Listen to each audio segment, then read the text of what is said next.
Chapter 1859. After Su Fengnian gave the horse to the waiter of the restaurant, he did not go straight to the third floor. Instead, he chose a table near the window on the second floor and ordered 2 stewed eels and sauced carp. After hearing that the green ant wine was free, he ordered 2 pots of it. It was unexpected for Bay and town to be so lively, but it was still within reason.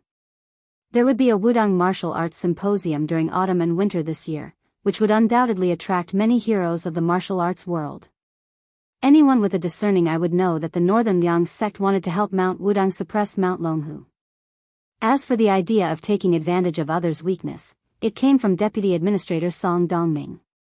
Qin Yao and Yu Xingrui, the only 2 old men left in Wudang, did not have no differences. Qin Yao did not want to be so ostentatious. The endless incense on the mountain had already made this old man very busy.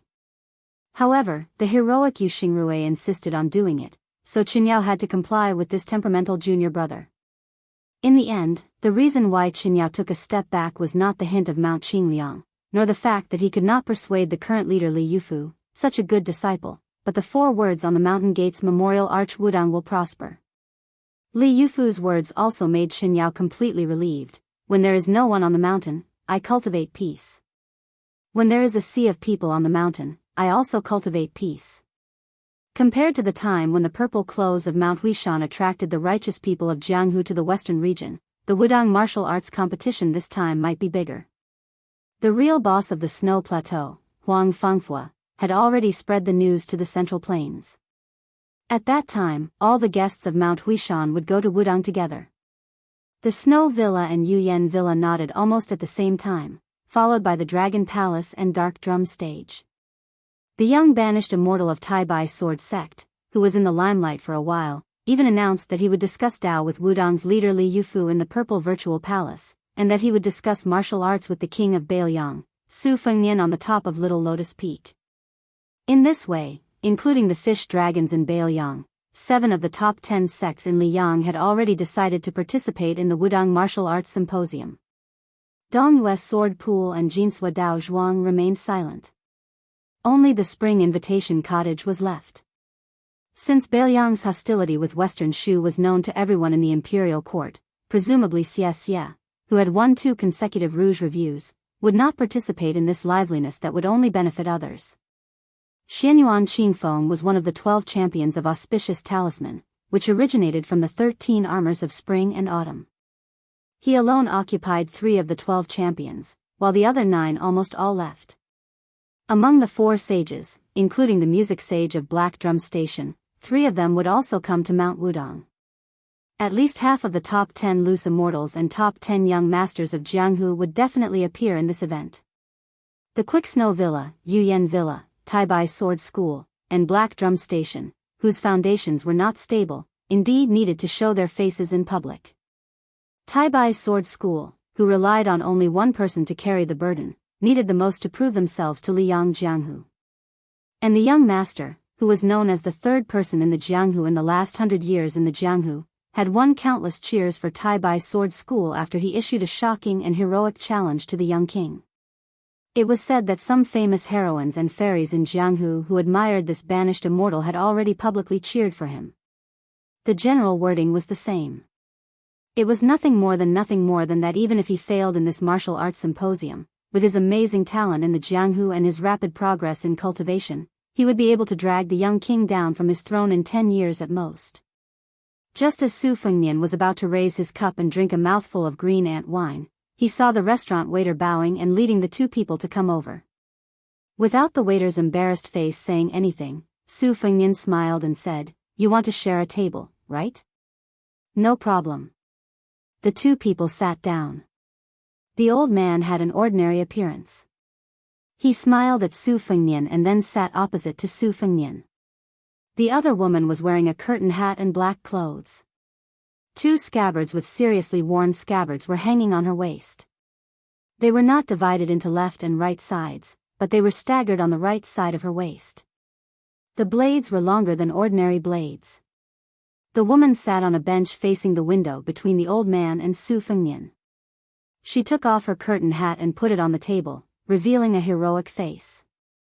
Her beauty could not be considered to be a beauty that could bring disaster to a country, but she was definitely worthy of the word, not ordinary. She could really make onlookers forget her appearance. Her appearance was unforgettable. Her aura was particularly fierce, but she did not give people the feeling that she was overbearing. Su Fengnian smiled and said, "It's true that good people will be rewarded." After hearing this sentence, the young woman did not have the slightest change of expression. She did not even frown. She did not squint at the stranger who seemed to be a lecher. Instead, she turned her head and looked directly at the man. After she looked into the young man's eyes, she smiled slightly and said, "Thank you." She and he both had clear eyes. The old man laughed. Compared to the young woman who should be his granddaughter, he was obviously more talkative. "It's fate that we meet. Young master, from your accent, are you a local of Liangzhou?" Su Fengnian nodded and said, "My ancestral home is Jinzhou, Liaodong. However, my family has settled down in Biyao for a long time." The old man said happily, "My surname is Tong. I can barely be considered a dabbler in Jianghu. You can call me Brother Tong. If you don't mind, you can also call me Uncle Tong."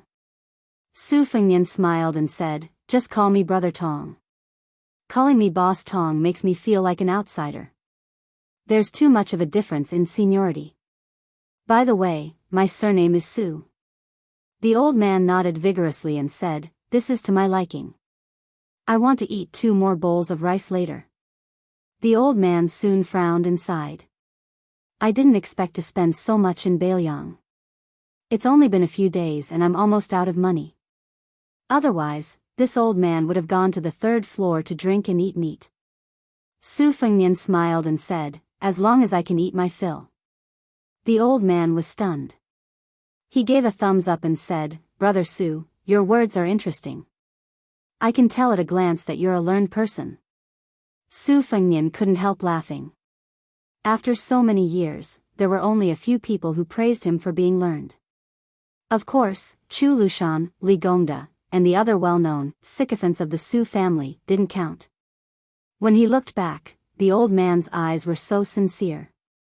Su Fengnian hurriedly poured a glass of wine for the old man. He glanced at the young woman. She shook her head, so Su Fengnian didn't pour wine for her.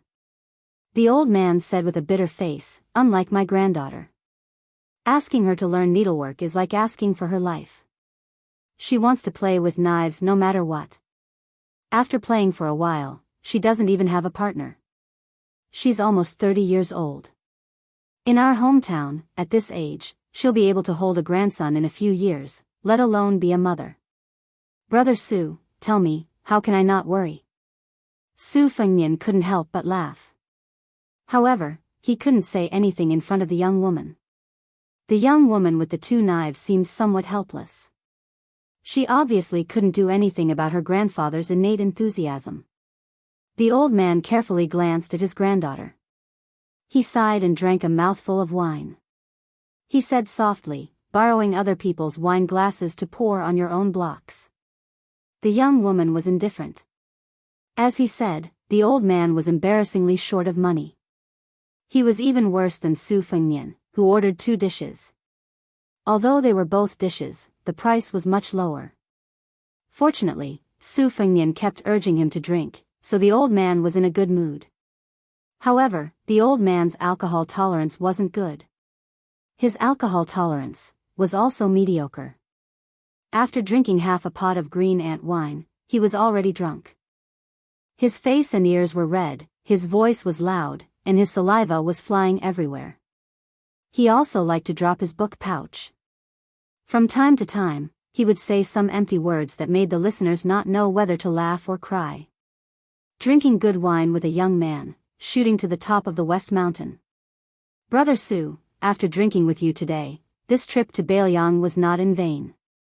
Brother Su, although I don't have any ability, I can't study, and I'm not good at martial arts, but I've always believed in retribution. I believe that in saving an ant, I'll be the champion, and in burying a snake, I'll enjoy the glory of being the prime minister. Do you believe me? Rich people have everything, but when they die, they'll bear the word love. No matter who wins or loses in this life, I think the king of hell sitting high in the hall reading the book of life and death will only laugh loudly, right? Brother Su, don't you think so? Su Fengnian finally understood. It was true that this brother Tong had studied for a few days, but his words were often incoherent. Simply put, he was rote memorizing, but it was not to the extent that he was completely ignorant. The old man stepped on the stool with one foot. He was just short of pulling Su Fengnian to a drinking game. Brother Su, don't think that I'm drunk. I'm not drunk. Su Fengnian could only laugh. Of course. Even if I'm drunk, Brother Tong won't be drunk. The young woman just sat upright and still. She leisurely picked up the food with her chopsticks and chewed slowly. The old man suddenly looked out the window and sighed. As the old saying goes, the scholars of the south are the generals of the north. The yellow soil of the northwest buries the emperor. Your Biyao obviously has the thickest soil in the world, but you can't grow the most abundant crops. Fortunately, you've raised an invincible Biyao cavalry. You haven't wronged this land. Su Fengnian followed the old man's gaze and looked at the brightly lit street. He remained silent. Chapter 1860. The old man retracted his gaze and suddenly slammed the table. I'm just a Jianghu brute. I don't care about the matters of the battlefield. Brother Su, we're family now. To put it bluntly, please don't take it to heart. Along the way, I've looked down on the fish dragon gang in Biyao. What do you mean by one of the top 10 gangs? You're just like a nest of snakes and rats. I don't understand. Just like the southern border dragon palace, which was given to Nalan Yusi by the king of Yen, how good is the fish dragon gang in Mount Qingliang? It's nothing more than the second tide listening lake of that young King Su. 20 to 30,000 gang members. What's the difference between them and the 10,000-tailed carp in Mount Qingliang? Of course, the drum platform in Gangnam-do is the same. It's said that it was created by the eldest grandson of the pillar state, Yu Jiankong. Who knows if the otherworldly Lu Han Xian is the lover of some great eunuch's son? The old man lowered his head and looked at the wine in his cup. He was somewhat sentimental. Even if it's the Dongyue sword pool, a sect with hundreds of years of history, why did Song Nianqing die? Why did Chai Ching Shan appear on the city walls of Great Peace City? Brother Su, you're still young, unlike me who's lived for so long. There are many things that you probably don't understand. When Wang Xianji was overseeing Martial Emperor City, or rather the entire Jianghu, the Jianghu wasn't like this back then. Even Mount Longhu, which had the closest relationship with the imperial court in the early years, was like a king of the mountain. They could look down on dukes and marquises. Not to mention, the two Zen temples had a white-clothed monk who was personally received by the old Emperor Liang. The old man kept muttering, the Jianghu wasn't like this back then. In the end, he drank half a cup of wine. He looked at Su Fengnian blankly and said bitterly, how could Wang Xianji lose to that young King Su? How could he die? Wang Xianji shouldn't have died, and he can't die. With his death, the Jianghu changed. Su Fengnian had suspected that the old man with the surname Tong had recognized him, but that was quickly denied. Words, expressions, and even eyes could be concealed seamlessly. However, as long as a martial artist had not reached the realm of Earth Immortal, Su Fengnian would be able to see everything clearly. On the other hand, Su Fengnian had deliberately concealed his aura. Even a celestial phenomenon expert might not be able to detect his presence. The old man sighed heavily and grinned. After all, I'm an experienced man. I know Brother Su's identity is not simple. Otherwise, I wouldn't have dared to hang a Biyao saber in public. If I'm not wrong, Brother Su, you're from one of the largest families in Liangzhou, right? Su Fengnian nodded and said with a smile, indeed. The old man chuckled and said, that's not a problem. Let's drink. There's no more wine on the table. Why don't I buy you another bottle? Su Fengnian immediately waved his hand and called for the waiter to order 2 more bottles of green ant wine. The waiter turned around and rolled his eyes, then went to get the wine resentfully. Damn it. You poor old man and young woman. You only ordered a few dishes that cost money, but you're addicted to the green ant wine that doesn't cost money? Unknowingly, this pair of brothers who sat at the same table and called each other brothers had already drunk 5 bottles of green ant wine. Green ant wine was known as a strong wine that could burn the throat and break the intestines. Therefore, the young woman reminded softly, "Grandpa, it's about time." The after effect of this wine is not small. The old man's vision was cloudy. He swayed and said cheerfully, "It's rare for Grandpa to drink to his heart's content. You've never drunk before, so you don't know that wine is the coolest medicine in the world. Otherwise, why would the ancients say that fame and fortune are thicker than wine, making people drunk and unable to wake up?" Then, the old man clinked his cup with Su Fengnian's and gulped down another big mouthful. Previously, the old man raised his cup and swayed it back and forth. Su Fengnian finally clinked his cup with the old man's. However, the old man's speech was much clearer than when he drank the second bottle of wine. He probably woke up from his drunken stupor. The old man revealed a meaningful smile and raised his eyebrows at Su Fengnian. It was the first time he used the title of Young Master Su. He asked, "What do you think of my granddaughter?" Su Fengnian was speechless. Was he trying to matchmake Su Ke? It seemed that the old man had really woken up from his drunken stupor. The young woman took a deep breath, then held her breath and focused her mind. The old man sighed and said, "Don't be nervous. I'm old and my eyesight is not bad. Although you'll be a good match for many women in the world, unfortunately, you're not the kind of man my granddaughter will like." The old man's eyes became brighter and brighter. He twisted the wine cup with 2 fingers and said to himself, "When I was young like you, I liked to wander the Jianghu. So, I was lucky enough to meet many old guys. Some of them were like dragons, such as sword god Li Chungang, Fengdu's green robe, spring man Lu Yingong, and so on. I also met many small figures in the Jianghu. Now, even I can't remember their names. But anyway, the Jianghu people at that time believed in the old rules that are regarded as pedantic and ridiculous by modern people. They were willing to honor their promises and were willing to disregard life and death. So, I don't like the fish dragon gang in Biyao, nor do I like the current Liang Lake. The current Jianghu is a pool of stagnant water under the steps of the temple. No matter how many immortals there are on earth, it's still boring. After all, the Jianghu people want to wander the Jianghu, not watch and listen to the Jianghu. Speaking of this, the old man looked at his granddaughter with kind eyes. But it's good that she likes it. The old man smiled. If you want to talk about what I dislike the most, it's still the Su family in Biyao. Su Fengnian's expression was as usual. He lowered his head and took a sip of wine. The old man who spoke without thinking said sadly, 20 years ago, Liang Lake didn't dare to talk about strength of character in front of the Su family's iron horse. They were trampled inch by the Su family's horses. Now, that butcher finally went to see the king of hell, but Liang Lake still doesn't dare to call itself a master in front of the Su family. This Jianghu seems to be regressing. Back then, Butcher Su Shao relied on his invincible iron horse to dominate the Jianghu. But now, Su Zhao's eldest son alone is enough to make the whole Jianghu suffer. Su Fengnian raised his wine cup. "Brother, come, let me toast you." The old man who had originally planned to stop drinking hesitated for a moment, but still poured a full cup of green ant wine. He asked with a smile, "Why?" "Brother, your surname is Su. Are you related to the Biyao Palace in Mount Qingliang?" Su Fengnian narrowed his eyes and smiled. "Because it's free to drink green ant wine in this restaurant."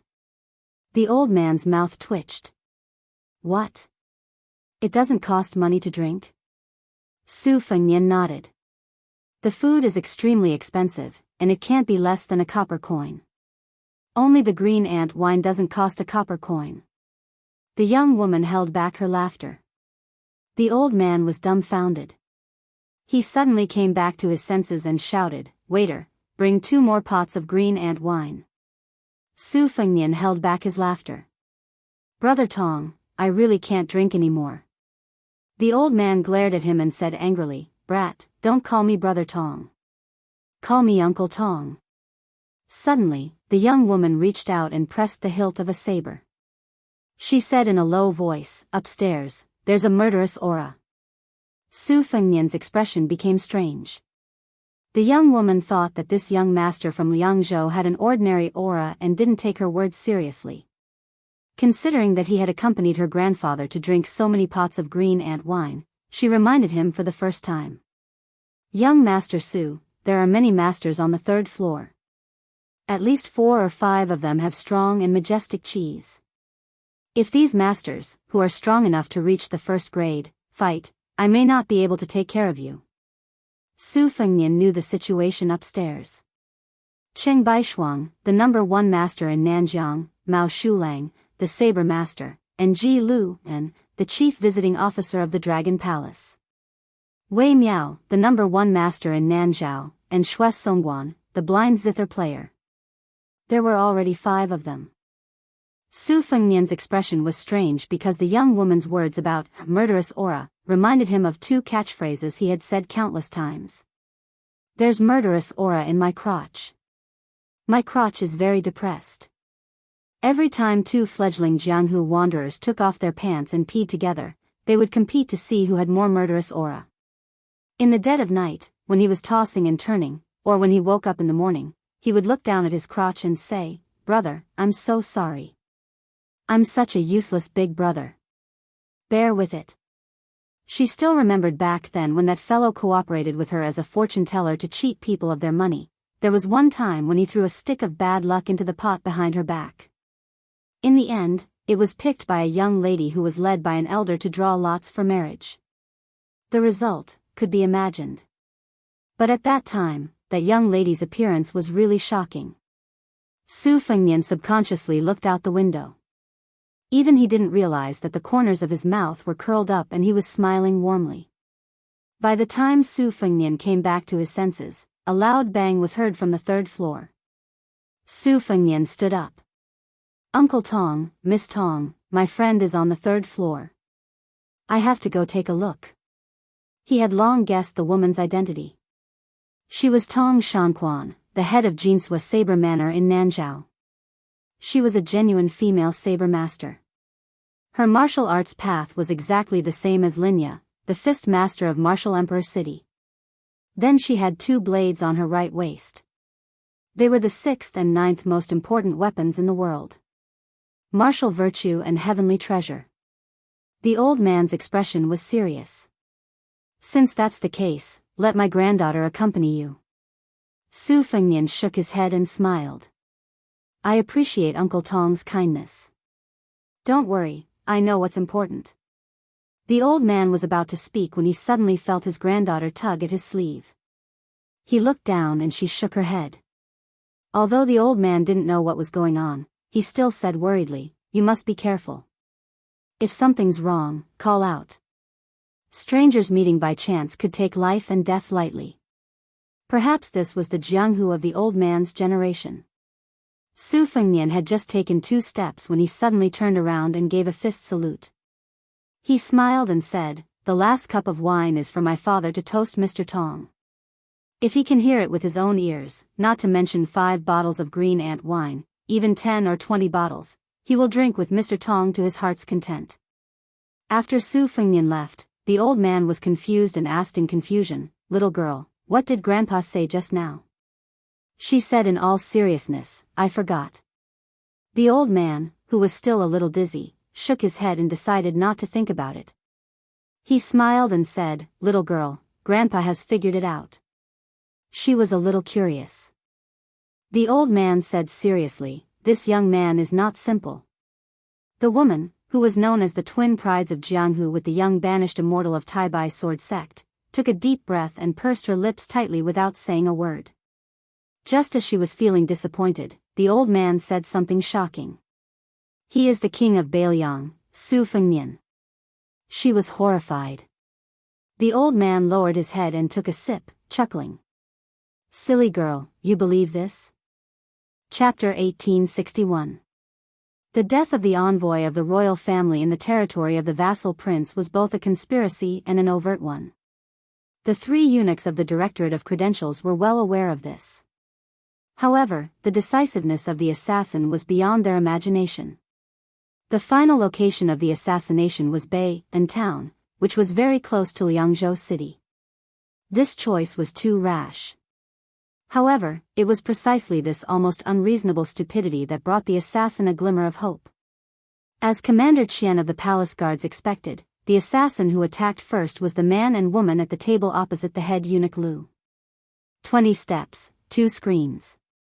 When a figure used a sharp weapon to break the first screen in an instant, Commander Qian, who had been prepared, had already stood up and pulled out the golden knife that symbolized his identity from his waist. When the assassin cut the second screen in a straight line, Commander Qian did not blindly retreat and take a passive defensive position. Instead, he did not advance and instead retreated, quickly chopping at the assassin with his knife. His moves were simple, but his momentum was majestic. When he swung his knife, he was worthy of the nickname of Zamadeo in the capital. Commander Qian's knife technique abandoned all forms and was not sloppy at all. It did not rely on the finesse of his moves. It already contained a sense of returning to simplicity. The world's knives and swords were similar, but there was also a competition of techniques. For example, Li Chungang, who was known to be on par with ancestor Lu in swordsmanship, and Dong Tai, who was at the peak of killing. Another example was Yu Groom and Lu Huang, who were also disciples of Wang Xianji in Wu City. They respectively pointed out 2 paths to the peak of swordsmanship. As for the masters of the knife technique, there was Mao Shulang, who was known to know all the knife techniques in the world, and Gu Jiantang, who surpassed him with only 2 moves. Commander Qian, who was far away from the battlefields of Jianghu and had lived in the Forbidden Palace for a long time, was obviously chasing after Gu Jintang's shadow on the path of the knife technique. He pursued to use the fastest knife to kill in the shortest distance. This kind of suspicion of shallow martial virtue was the most common in the battlefields, but it was extremely rare in Jianghu where people understood each other well. Today, the spear saint of Snow Hut, Li Hozhao, who was one of the 4 sages of Liang Lake, was famous for not conceding in martial arts competition, not showing mercy when using his spear, and not letting people live after gaining the upper hand. Under the famous spear, Great Snow All, few people survived. Therefore, he was also called the 3 UNS. Although his combat power was at the top of the 4 sages, his ranking in Jianghu was at the bottom, which caused the entire Snow Hut to not even be considered as a quasi-first-class sect. The music saint of Black Drum Platform even said that Li Hozhao's martial arts were too great, but his martial virtue was too little.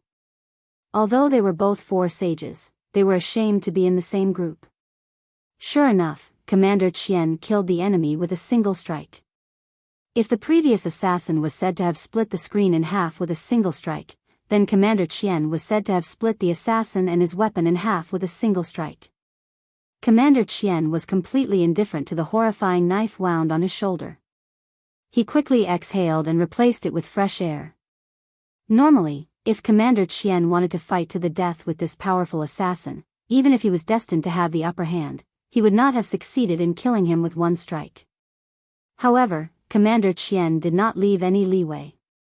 He did not hesitate to be injured in exchange for a life, which was a stark contrast to the assassin who had deliberately stored up his strength for a last resort. This created a great situation where Commander Qian was only lightly injured and did not have any combat power. In a battle between Jianghu masters, there was a world of difference between fighting for victory and fighting for life and death. It seemed that Commander Qian, who was no stranger to the battlefields of Jianghu, understood this principle, but the assassin who had never fought on the battlefield did not. Behind Commander Qian, the head eunuch Lu did not move and continued to raise his cup and drink. The head eunuch Song pressed his hands on the edge of the chair. The white fat on his cheeks trembled and his lips were blue, as if he was mumbling something. Eunuch Ma, who was as tall and sturdy as a man outside the Great Pass, had already put down his chopsticks and stood when Commander Qian attacked. He walked steadily to Eunuch Lu's side. This hidden eunuch Qian did not show any joy when he saw Commander Qian cut the body in half. On the contrary, he quickly warned, "Be careful."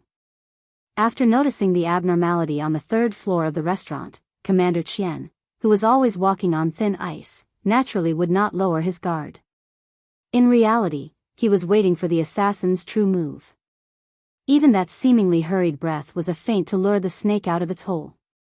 So when the gloomy woman who had left a deep impression on him arrived at almost the same time the man's body was cut in half, she could be said to have come straight from the two halves of the body. This scene was indescribably strange and bloody. Commander Qian opened the door to welcome the guest, at least 70 to 80% faster than she had imagined. It was still a heavy chop that could cut through a mountain. The woman did not use her sword to block the momentum of the chop at all.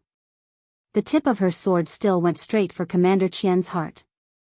Her eyes were cold, and the slender arm that held the 3-foot-long sword did not tremble in the slightest. She was so calm when she killed, and she was so even when she was killed. This was probably a true top assassin. Even if Commander Qian had tilted his body slightly at the last moment and avoided the fatal blow, the green tip of the sword still cut a bloody groove in his chest. As for the vicious and merciless female assassin, she had already died under Commander Qian's second strike. Although the force of the blade didn't chop her body into pieces like before, it still knocked her body flying out, causing the table to collapse and explode into pieces, causing the ground to be in a mess. Her body fell into a pool of blood, and a shocking scarlet line of blood slowly appeared from between her eyebrows to her abdomen. Near her head, it happened to be where a wine jar had fallen. The wine slowly spread on the ground in silence. There was wine in death. From beginning to end, from life to death, she and her companions had not said a word. This kind of silence was far more intimidating than the murderous fighting. Chapter 1862. It was said that the deer reaping tower that had gradually surfaced was regarded as the 11th sect in the world by the Wulin. It specialized in cultivating assassins who treated killing like dirt. They took money to eliminate disasters for others. No matter the identity of the person they killed, whether it was a high official or a top master who had already made a name for himself in the Jianghu, as long as the price was right, the deer reaping tower would take the job. Even if the assassins died and suffered heavy losses, the deer reaping tower would only continue to send a second and third batch. They would not stop until they reached their goal. After killing someone, they would cut off the head to show the reputation of the deer reaping tower to their employer.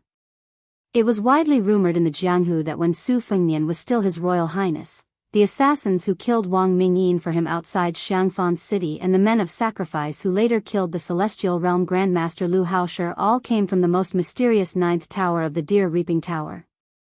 However, as for the truth, after Su Fengnian ascended to the top of the Jianghu, it became an unsolved case. The deer reaping tower shrouded in fog would not give an answer, and no one dared to ask in front of the young king. After killing the two assassins that were very likely to have come from the deer reaping tower, Commander Qian's face was pale. He quickly raised his trembling left hand and tapped a few major acupuncture points in front of his chest, causing the qi and blood that had been flowing normally in his meridians to immediately take a different path. He had to turn the blood groove near his wound into a place of death without help because the tip of the female man of sacrifice's sword was coated with poison. Once it seeped into his bone marrow, even an immortal on earth would not be able to save him. However, in this way, his life was not in danger for the time being. Commander Qian also lost the ability to continue fighting. He was afraid that the assassins still had people lurking in the shadows, so he quickly turned his head and said in a low voice, "3 eunuchs, we have to leave this place." In reality, from the first assassin splitting open the screen to Commander Qian speaking, it had only been a few blinks of an eye. At this moment, an angry roar came from outside the screen to Eunuch Lu's right. An ancient voice sounded above the heads of the 3 eunuchs of the Directorate of Credentials and Commander Qian. There was endless joy in the voice. "Castrated dogs of Great Peace City. You came to Bailiang's territory to show off, and now you want to leave?" Eunuch Song, whose bloated body was squeezed into the yellow rosewood chair, was pushed back along with the chair. It was clear that this great eunuch of the Directorate of Credentials was terrified. Eunuch Ma, who looked extremely heroic without his red python robe, had somehow circled to Eunuch Lu's right side. He raised his head and looked at the man and sword flying down. The burly eunuch had one hand behind his back and the other clenched into a fist on his abdomen. He sneered softly, "I'm waiting for you traitors." Eunuch Lu, who was sitting as steadily as Mount Tai, glanced at the old man with a head full of frost and snow. He sighed softly and drank the cup of green ant wine in his hand. The remaining people at the table behind the screen on the right all followed the white-haired swordsman, who was the most senior of them all, and flew towards the three eunuchs from the capital. For a moment, the screen seemed to be filled with butterflies and bees. It was a beautiful sight. In this group, other than a few who had taken down their weapons and placed them on the table, the others didn't get up to retrieve their weapons from the wooden racks. This was also why Commander Qian didn't immediately inform the three eunuchs. In Commander Qian's eyes, these 9 people had been chatting merrily about Xianyuanzi on the great snow plains and comprehending immortality through observing snow for one night. Of the 4 young grandmasters, banished immortal of the Taibai sword sect was the most likely to become the leader in the future. They were just ordinary people who wandered the Jianghu, and they racked their brains to gather together wherever they could accumulate prestige for their faction.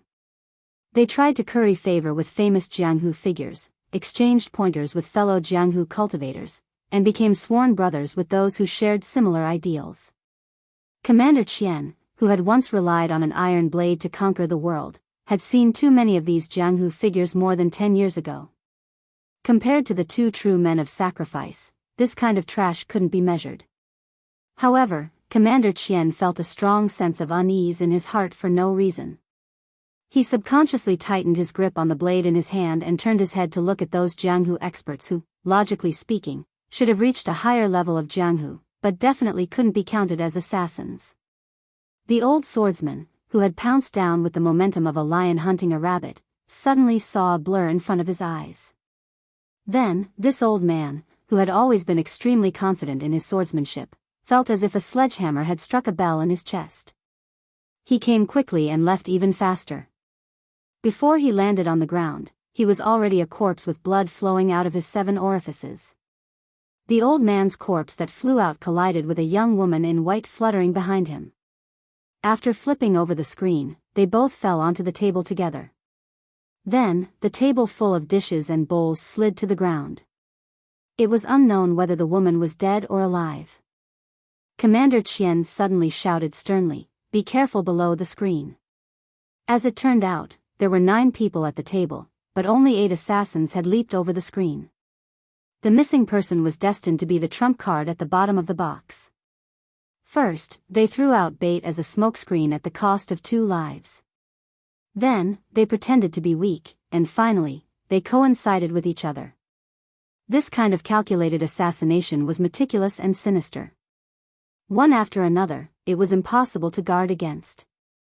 Commander Qian had already seen through the killing intent after realizing that something was wrong. That eunuch Ma's reaction was not slow either. However, that 9th person who seemed to leisurely walk out from behind the screen could be said to come and go like a ghost. His move was earth-shattering. With just a tap of his foot, his body rushed forward as fast as rolling thunder. His 2 hands moved forward, and 2 short swords were hidden in his sleeves. Because his body rushed forward so quickly, the sword chi of the short swords, which were less than 5 inches long, seemed to leave behind 2 slender but resplendent white rainbows in the air. Fortunately, Eunuch Ma heard Commander Qian's warning and took a step back. The 2 hidden swords did not pierce his chest on the spot. Even so, his chest was still pierced with 2 bloody holes. Eunuch Ma, who was so angry that he laughed, opened his eyes wide. Although he was seriously injured, his vigorous aura did not drop in the slightest. His 5 fingers were like hooks, grabbing the assassin's head. With a casual swing, he threw the corpse, which had 5 nails nailed into the head, against the wall. When the hidden sword assassin died, he sat on the ground with his back against the wall. There was a smile at the corner of his mouth. He seemed to have already seen the glory of the final battle. Chapter 1863. Eunuch Ma felt helpless. Like Commander Qian, he had to flick his finger to open his acupuncture point. There was poison in the hidden blade. It did not appear to be fatal at the moment, but based on the craziness of these people, it was probably fatal. It was just a matter of time. Even if Bayan Town's Green Horse Relay and the Jingdo Cavalry flattened this restaurant, what benefit would it bring to the situation? This game of chess on the third floor of the restaurant could possibly affect the general trend of the entire world. The front and right-hand screens of the head eunuch Lu were no longer there. Then the remaining screen appeared particularly out of place. Eunuch Song stealthily stood up with his hand on the edge of the chair. This seemed very reasonable. In a situation like this where his clothes were of no use, it was normal for him to run away. At this time, Eunuch Lu's brow furrowed. For the first time tonight, he completely put down his wine cup and turned his head. A dark voice sounded by the ears of the three major eunuchs. You dare to wantonly gather people and kill people on the streets of Biyao? Do you think the fish dragons do not exist? The owner of the voice quickly showed his true appearance. The screen was cut in half.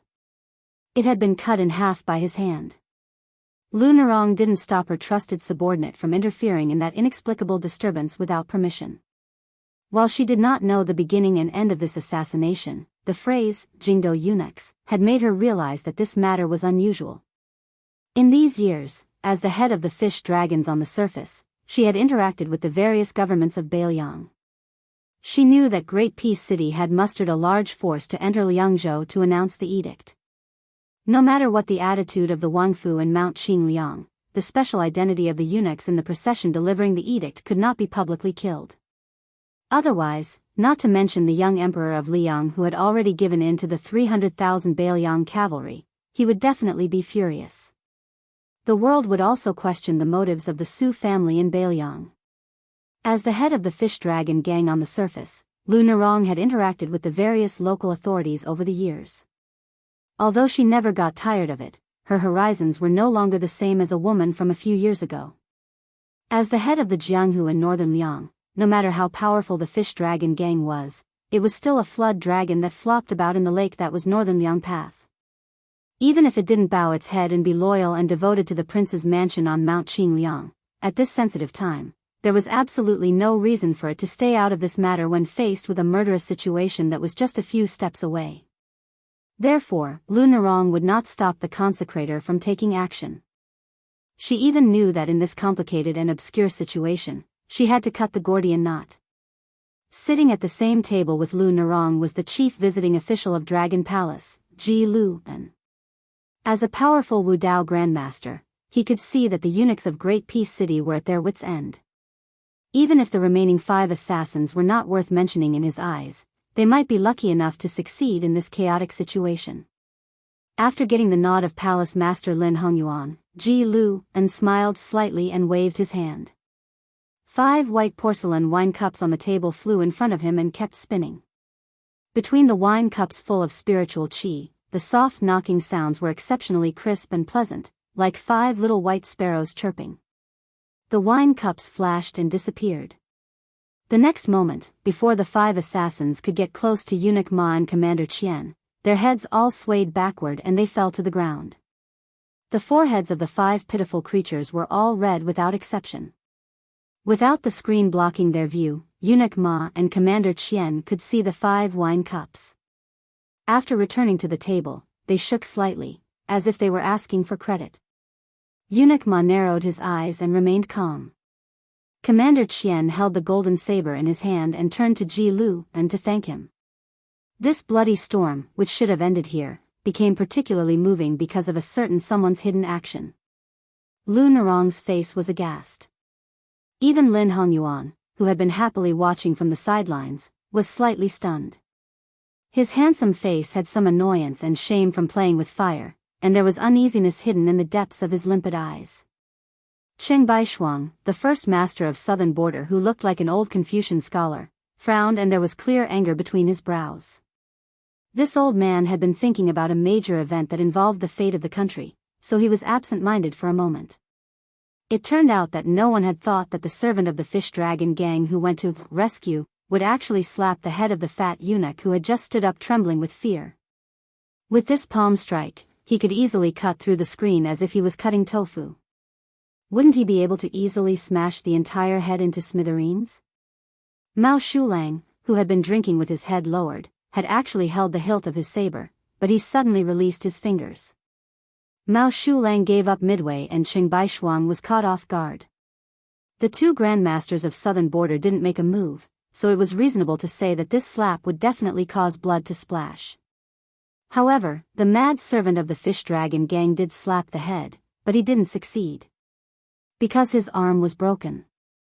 Therefore, the broken arm that fell on the head of Eunuch Song was like a family elder patting the head of a younger generation intimately. Behind a screen in the distance, on the table in front of a blind female zither player, there was a simple and unadorned scorched tail guqin. Her little finger was bent. Purely based on her deep understanding of the Xian finger realm, she was firmly in the top 3 in the world. Not convinced? However, this was the conclusion of a certain Grandmaster of Martial Arts evaluation. Chapter 1864. The top 3 were Dong Tai, who had long become an earth immortal, Cat Han Xingxian, who was good at killing celestial phenomena with his fingers, and the blind woman who was unknown in the Central Plains. She was the female guqin player who came to Western Shu from Beimang, Shui Songguan. Eunuch Lu cast a glance at his colleague, who had just escaped from the gates of hell but still had a confused look on his face. Under the eunuch's long stare, Eunuch Lu finally put away that comical expression of a layman in the world of martial arts. He chuckled, and his expression was gloomy and conceited. It was not until this moment that Eunuch Ma realized that his comical colleague was actually a martial arts master whose cultivation was not lower than his. Tonight, the mantis stalks the cicada, unaware of the oriole behind, and all kinds of slingshots that had been shot and not shot. Was there an end to it? Eunuch Ma had mixed feelings. A ghostly wailing voice suddenly rang out, this. What the hell is going on?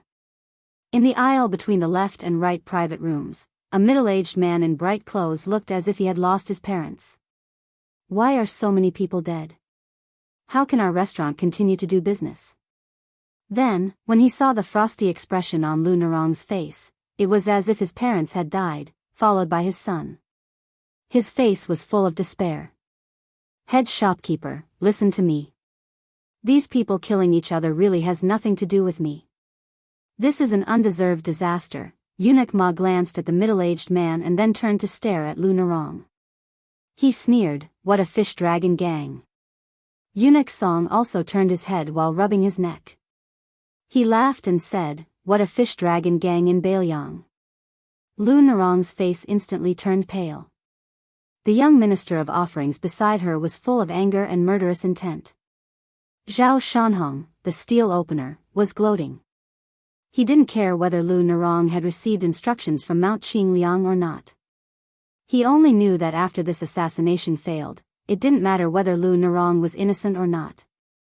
The fish dragon gang, which was at the peak of its power in northern Liang Path, would soon usher in a major change of blood.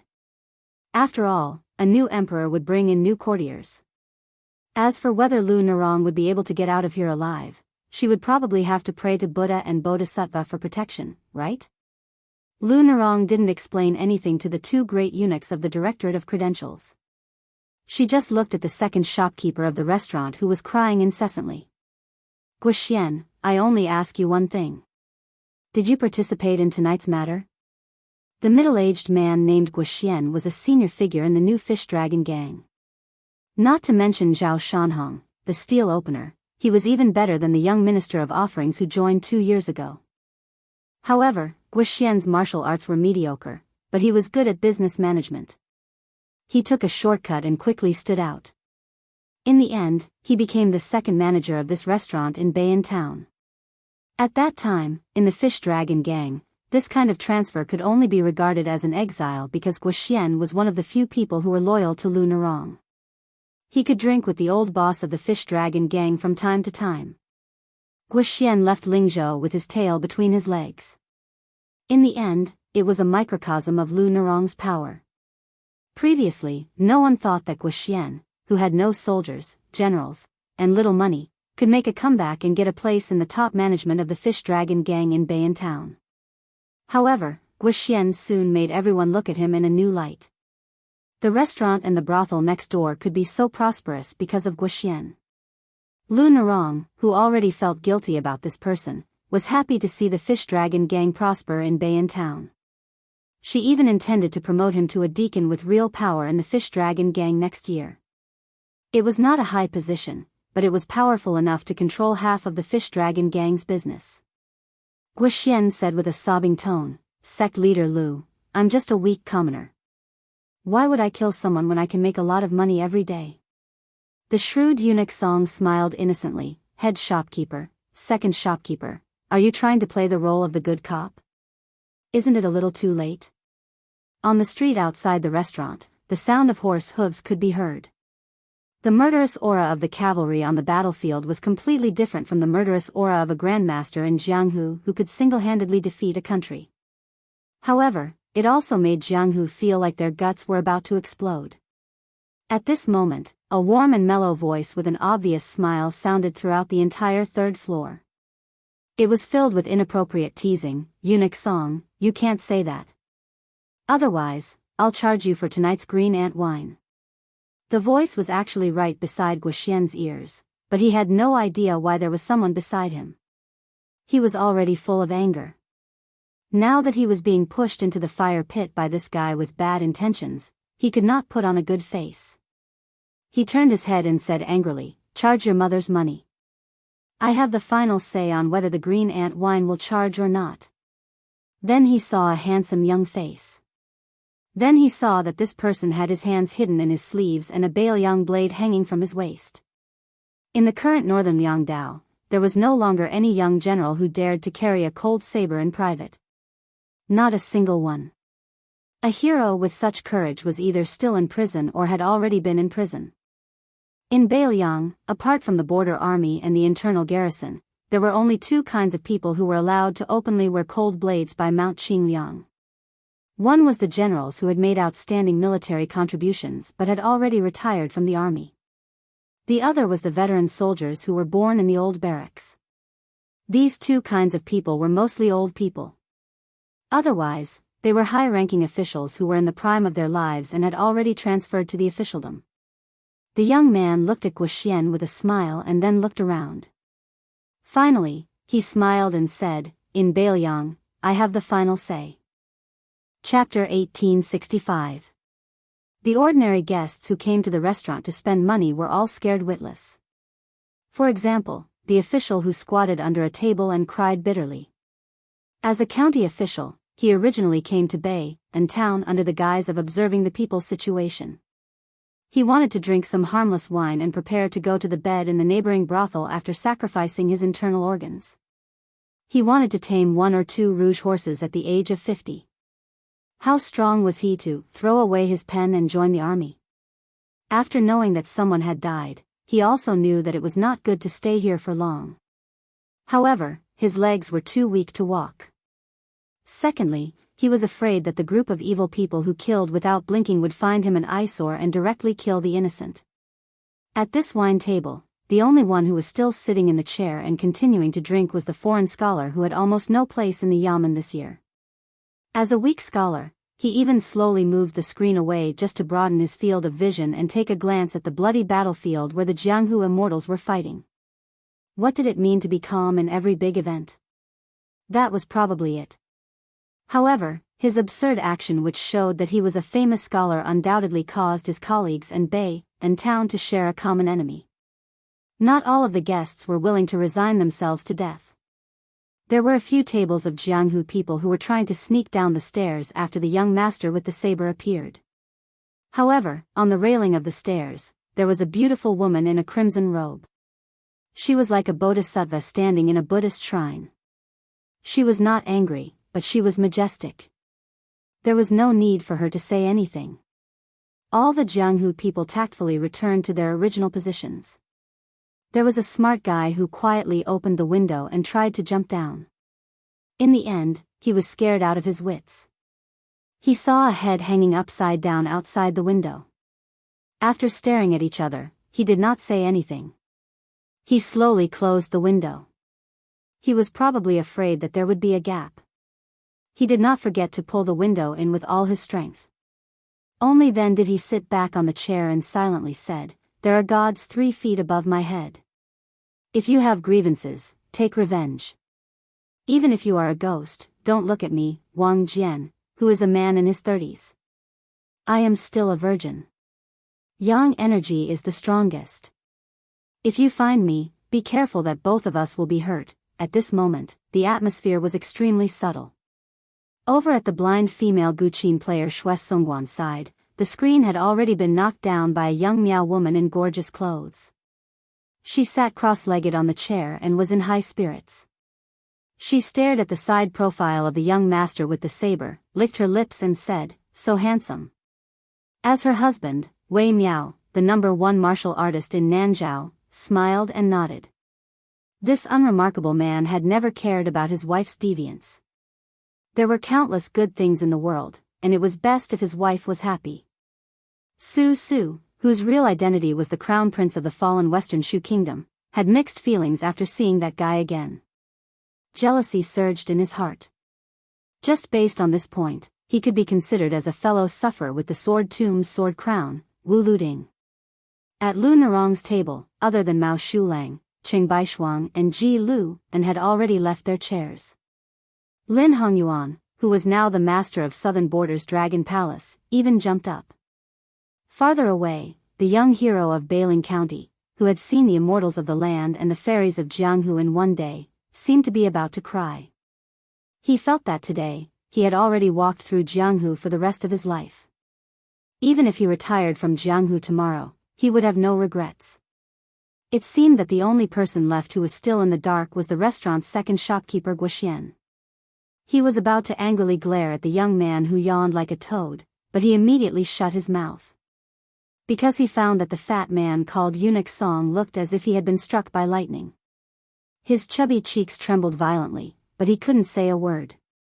A middle-aged assassin who was smashed to the ground by Ji Lu, An's wine cup gritted his teeth and said, "Su Fengnian." Almost at the same time, Eunuch Lu, the head of the ceremony directorate who hadn't stood up after sitting down tonight, finally slowly stood up. He bowed slightly, modest but not obsequious. His voice was steady as he said, "I greet the king of Beilyang. Earlier at the Dragon Horse River crossing, I was lacking in manners. I hope the king will be magnanimous enough to forgive me." The eunuchs of Graydon City, regardless of their rank, had no reason to kneel and greet a king of a different surname, not even a king of the imperial family. Once they held an imperial edict, even the relatives of the imperial family had to kneel and receive it. However, facing this king of the Northwest, Eunuch Lu, the head of the directorate of ribbon insignia, didn't dare to have such extravagant hopes. Even Song Tonglu, the head of the ceremony directorate, didn't have such thoughts. In the past, it was because of the 300,000 cavalry of Beilyang behind him. Now, there was another reason related to him, and that was the battle between the Celestials and the Imperial Astronomer. The portraits of the ancestors of the Dragon Tiger Mountain, which had been worshipped by the Zhao family of Liyang for generations, were not many left now. Guoxian, who was slow to realize, was about to make up for his mistake when he heard the young king laughing softly, "Second shopkeeper, that's enough, stop acting." Guoxian froze on the spot. Su Fengnian looked at the three eunuchs and Commander Qian of the Imperial Guards, who looked as if he was facing a great enemy. After retracting his gaze, he looked at the second shopkeeper of the restaurant in front of him again. There is no need to use martial arts to kill people. Whether it's the group of weaklings lying on the ground, the 4 assassins of the Deer Reaping Tower, or even the servant hiding in the Fish Dragon gang, none of them are the real killing moves. In the end, it still depends on you, the backbone, and the poison you put in their food and drink, right? The Miao woman in the distance clapped her hands and cheered, "You have a handsome appearance, and a good eye." Guoxian's face was uncertain, but in the end, he felt relieved. He quietly straightened his back, turned around and looked at the young king, and laughed, "You are indeed one of the 4 grandmasters of martial arts. You are worthy of the king of Beilyang. You are worthy of the son of the butcher Su Shao. 3 worthy, in a row." This middle-aged man, who was too smart, laughed crazily and desolately, incomparably tragic. Su Fengnian looked around again, the assassins of the Deer Reaping Tower who had died, the remnants of the spring and autumn period who had died, the eunuchs of the ribbon ceiling supervisor who were standing, and Lin Hongyuan's table further away. He said to himself, "It's all technical work." Guoxian sneered, but he was not afraid. Su Fengnian curled his lips, the poison you bought with a lot of money or carefully made is very slow to take effect. When they are terminally ill, they should have died before they arrived at Mount Qingliang. It was a method used by the imperial court of the spring and autumn period to deal with the grandmasters of Jianghu. It is said that it can easily destroy the invincible body of Vajra. Guoxian's eyes were filled with bone-deep hatred and pleasure, and he laughed evilly. What, do you think you can pry the formula of the antidote out of my mouth? Su Fengnian wanted to say something, but stopped. In the end, he just shook his head and said indifferently, I don't expect it. There are some things that don't make sense. Chapter 1866. A trace of blood suddenly oozed out from the corner of Guoxian's mouth. It was dark and horrifying. Before he fell to the ground and died, this remnant of the spring and autumn period who painstakingly created this assassination murmured, I, Guoxian Xiang, have lived half of my life. It's a worthy death. The middle-aged man on the ground who shouted the name of Su Fengnian raised his arm high and was about to smash his head to commit suicide. However, a young woman who fell not far from him, who was supposed to enjoy the adoration of countless young men in Jianghu, looked up at the young king. She broke down and looked pitiful with tears and snot all over her face. She cried, King of Biyao, don't kill me. I don't want to die. I really don't want to die. I've sacrificed too much for revenge. I don't owe my family anything. The woman's mournful cry echoed in the restaurant. Perhaps no one realized that this was the only cry in tonight's battle where everyone was fighting for their lives. Some of the remnant of the 8 kingdoms of spring and autumn who regarded Su Shao as the culprit of the fall of the Central Plains chose to die for their country in the face of the tragic situation where the mountains and rivers were destroyed.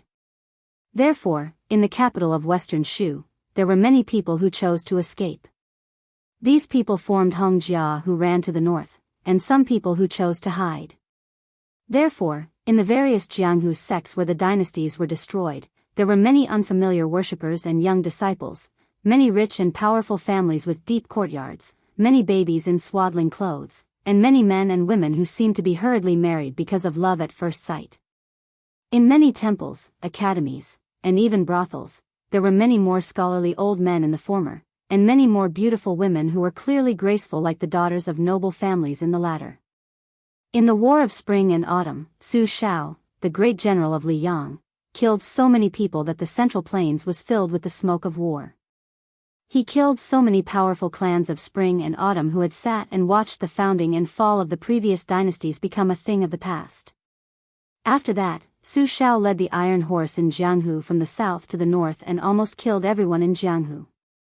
However, he still couldn't kill all the people in the sects and clans who hated their country. If you can't get rid of the roots of the weeds, they'll grow again when the spring breeze blows. Therefore, whenever Biyao and His Royal Highness went out, people would die. The remnants of the spring and autumn period would die, and so would the Whispering Room. In those years, the number of assassins who had launched sneak attacks on Mount Qingliang was even more numerous than the number of carps crossing the river. In the end, even the maidservants who lived with Wutong in day and night would also die. Moreover, the 2 maidservants whom His Royal Highness had personally helped to give nicknames to, died with a little shame but no regrets. Su Fengnian could still clearly remember the first assassination that startled Wutongin. It was the middle of a snowy winter night. He ran out of the house without boots and stood on the steps, looking at the heavily guarded small courtyard. Everywhere he looked, there were dead bodies. The snow was soaked with blood and then covered with snow. In the end, it was a vast expanse of white. At that time, the man whose legs weren't so lame and whose back wasn't so hunched also didn't wear boots. He walked up the steps and stood shoulder to shoulder with the youth. He had the imperial bodyguards in iron armor carry the bodies away. He laughed and said, "In this life, father has too many enemies. I can't count them all, and I'm too lazy to count them. Son, are you afraid?" The youth didn't know if he was cold or scared, but his teeth chattered. However, he still stubbornly said, "What's there to be afraid of?" At that time, the man whose hair wasn't completely white took off the old mink coat he was wearing and put it on the youth. He laughed loudly and said, "You're a descendant of our old Su family." The youth rolled his eyes. He grabbed the warm mink coat with both hands and quickly ran back to the house. The man who hadn't been called father by his son since the death of his wife turned around and walked down the steps. He strode out of the courtyard. However, as soon as he stepped out of the courtyard, he lost his heroic spirit. He was so cold that he almost jumped. When he caught a glimpse of his adopted son, Yuan Zhuozong, he kicked him without saying anything. The latter was at a loss. The man stared at him and lowered his voice. 2 words came out from his teeth: "Take off your boots." Unfortunately, the funny scene couldn't be seen by the youth. At this time, on the 3rd floor, an angry shout interrupted the woman's crying. "Shut up." The woman was suddenly stunned. Then, her heart-wrenching cry turned into a low sob. The middle-aged assassin said sternly to the young woman, "I'm from the Chongshan Song family. We've been loyal for generations. We'll never shame our ancestors." After saying this, the middle-aged man's eyes flashed a complicated look. Finally, he suddenly raised his arm and slapped the woman's forehead.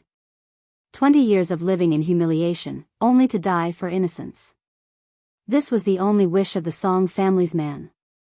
As for what the younger generation of the family thought, he didn't care. Although the woman could summon up the courage to beg for mercy from the king of Biyao, she had exhausted all her energy. At this time, she didn't have any courage to resist the anger of the elders of the family. Su Fengnian, who had been gentle, suddenly became furious. The next moment, he appeared in front of the man on the ground and stepped on the head of the man who tried to put justice before family. The assassin, who was killed in an instant, slid several feet away.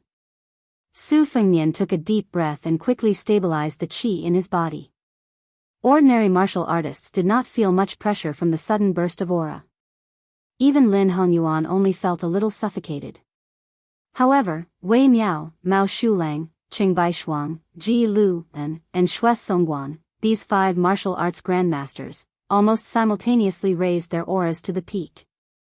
The blind female zither player even pressed her hands heavily on the zither strings. Mao Shulang, who had stood up, almost pulled out his saber from its sheath. Su Fengnian looked at the young guardian beside Lu Nerong and nodded. The latter silently stepped forward and made a cryptic gesture. As the young guardian made this gesture, 3 men and women of completely different identities quickly walked out from the 3rd floor. One was a bartender from a neighboring brothel, one was an old waiter with a cotton towel on his shoulder and a wine jug in his hand, and the last was a local of Biyao who had originally been accompanying a group of new heroes to watch the show. The 4 began to clean up the battlefield together, carrying all the survivors of the spring and autumn period who were still alive down the stairs. No one was interested in whether to drag them out and kill them, or torture them until they were better off dead. If no one recognized the identities of these 4 people by now, then they really had been kicked in the head by a donkey. They were either spies raised by the water whisking room, or men of sacrifice raised by the eagle raising room, or both. The restaurant belonged to the fish dragons, but Lu Nerong had always been an outsider. Su Fengnian turned his head to look at the 3 eunuchs of the Ribbon Insignia Directorate and said expressionlessly, "Don't worry about the poisoning. Also, when you reach Mount Qingliang, put down the imperial edict and you can return to Great Peace City." Eunuch Lu didn't speak and led the way to the stairs.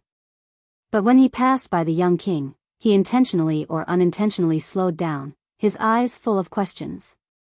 When the head eunuch of the Ribbon Insignia Directorate brushed past him, Su Fengnian whispered as if he was speaking in riddles, "Tell him, she's fine." Eunuch Lu looked straight ahead, but bent his waist slightly and then sped up. Chapter 1867. After the group of powerful but slightly embarrassed eunuchs left, Su Fengnian walked to Lu Nerong's table. Before he sat down, he waved at Su Su and the others and said with a smile, "Shortcake, Miss Shui, and Uncle Qi, come and sit here. The more people, the merrier." Su Fengnian was the first to sit down. Lin Hongyuan, Mao Shulang, Qing Baishuang, Ji Lu, and Lu Nerong, Zhao Shanhong, and another old consecrator from Fish Dragon Gang. In addition, Su Su, Shui Songguan, the swordsmith surnamed Shi who once gave Su Fengnian the famous sword Spring and Autumn, and Wei Miao, a woman from Miaojiang. The woman in a vermilion gown was naturally Su Ying, and the female ghost who hung upside down outside the window to bask in the moonlight was obviously Miss Hehe, Jia Jia. Both of them had just arrived at Biyao town tonight. The reason was simple: it was boring to stay in Mount Qingliang. Su Weisheng was also worried about Su Fengnian, so he asked them to bring them here. A table could only fit 9 chairs at most, but there were so many chairs here. Naturally, it was impossible for everyone to have a seat. Fortunately, Su Ying and Miss Hehe did not care to sit on the chairs at all. The two of them rushed to a screen not far away that had been spared from the disaster. Su Ying stood while the girl squatted. The latter gnawed on a roast chicken that she had stolen from somewhere and spat out bones all over the floor in just a few bites. Then, she wiped her greasy hands on Su Ying's red robe. Su Ying smiled happily. After Su Fengnian, it was actually Su Su, who could be defeated by anyone with a single hand, who moved a chair over and sat down first. Zhao Shanhong was the first to kneel down. With both hands on the floor, he said to the young vassal king in a trembling voice, "Zhao Shanhong from Fish Dragon Gang greets the prince." This #1 expert of the underworld in Ji Bei was beaten up like a stray dog by the mad dog Yuan Tingshan, and that was the reason why he came to the Fish Dragon Gang to live under someone else's roof. If his memory served him correctly, this young vassal king had once beaten the arrogant mad dog Yuan to death in front of Gu Jiantang, the great pillar of Great Peace City. For Zhao Shanhong, who believed that the fist was the law, he sincerely thought that kneeling down in front of the leader of the Biyao cavalry was the blessing of his previous life. Su nodded, "Get up." Then, he turned to look at the leader of Fish Dragon Gang and asked with a smile, "Of course, why don't you sit down? Don't tell me you're putting on airs now that you've become the gang leader?" Lu Narong, who originally wanted to just stand, hesitated for a moment. In the end, she still sat in her original seat, which happened to be on Su Fengnian's right. The old consecrator, who used to put on airs in front of Lu Narong, swallowed his saliva. If there was a hard brick in his hand, he would have knocked himself out. After Zhao Shanhong got up, he quietly came behind Lu Narong and stood side by side with the old consecrator, who also had a solemn and respectful face. On the 3rd floor of the restaurant, except for them, no one had left. In addition to the joy of surviving the disaster, there were also some thoughts that were not known to outsiders. In Jianghu, in addition to ability, experience was very important. Experience. Once you met someone, it was the same as getting to know someone. Since you know Su Fengnian, who is both an Earth Immortal and the Northwest Vassal King, you can brag about it for 7 or 8 years in Jianghu. Lin Hongyuan, Mao Shulang, Qing Baishuang, and Ji Lu and sat down again. Su Su, Wei Miao, and the women from Miaojiang moved their chairs and sat down. No matter how Su Su tried to persuade him, Shui Songguan just stood behind him with his zither in his arms. The swordsmithing master surnamed Shi also did not sit down. In this way, there were exactly 9 people.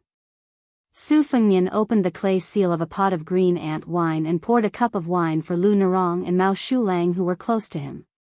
After pouring a cup of wine for himself, he smiled and said, "I will not be polite.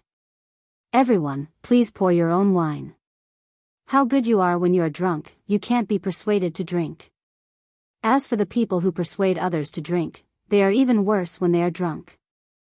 Ji Lu and raised his cup to the young vassal king and drank it in one gulp. Dragon Palace Ji Lu, and is honored to meet the prince. Qing Baishuang also raised his cup. Nanjiang Commoner Qing Baishuang, this cup of wine is the same as Brother Ji's. Wei Miao drank a cup of wine by himself and said in a deep voice, "Wei Miao." Su Fengnian returned a cup of wine to each of them. Lin Hongyuan was just about to raise his cup, but for some reason, he gave up after meeting the young vassal king's eyes. The Miaojiang woman didn't use a cup. She directly picked up the wine pot and drank a big mouthful of wine. She stared at Su Fengnian's face and said with a smile, "You look so handsome, your mother must be very beautiful." Su Fengnian smiled brightly and said, "This sister looks like a straightforward person." Wei Miao smiled knowingly. Only Su Su crossed her arms in front of her chest and snorted coldly. Su Fengnian glanced at his old friend from Beimang. "Yo, shortcake, No, now I have to call you Master Su. I heard that you have made a name for yourself in Shishu and Nanzhou. What, this time you also came to Biyao to participate in the Wudang Martial Arts Symposium? You are not afraid that with you here, the others can only compete for the second place in the world? Su's face turned red and she almost had internal injuries on the spot. She blurted out, surnamed Su. Bullshit. Su Fengnian hurriedly poured himself a cup of wine and pretended to panic. You are indeed Master Su, the invincible master of Shishu and Zhao. I need to drink a cup of wine to calm my nerves. Su stood up and slammed the table angrily. I'll drink your grandpa. Surnamed Su, are you looking for a beating?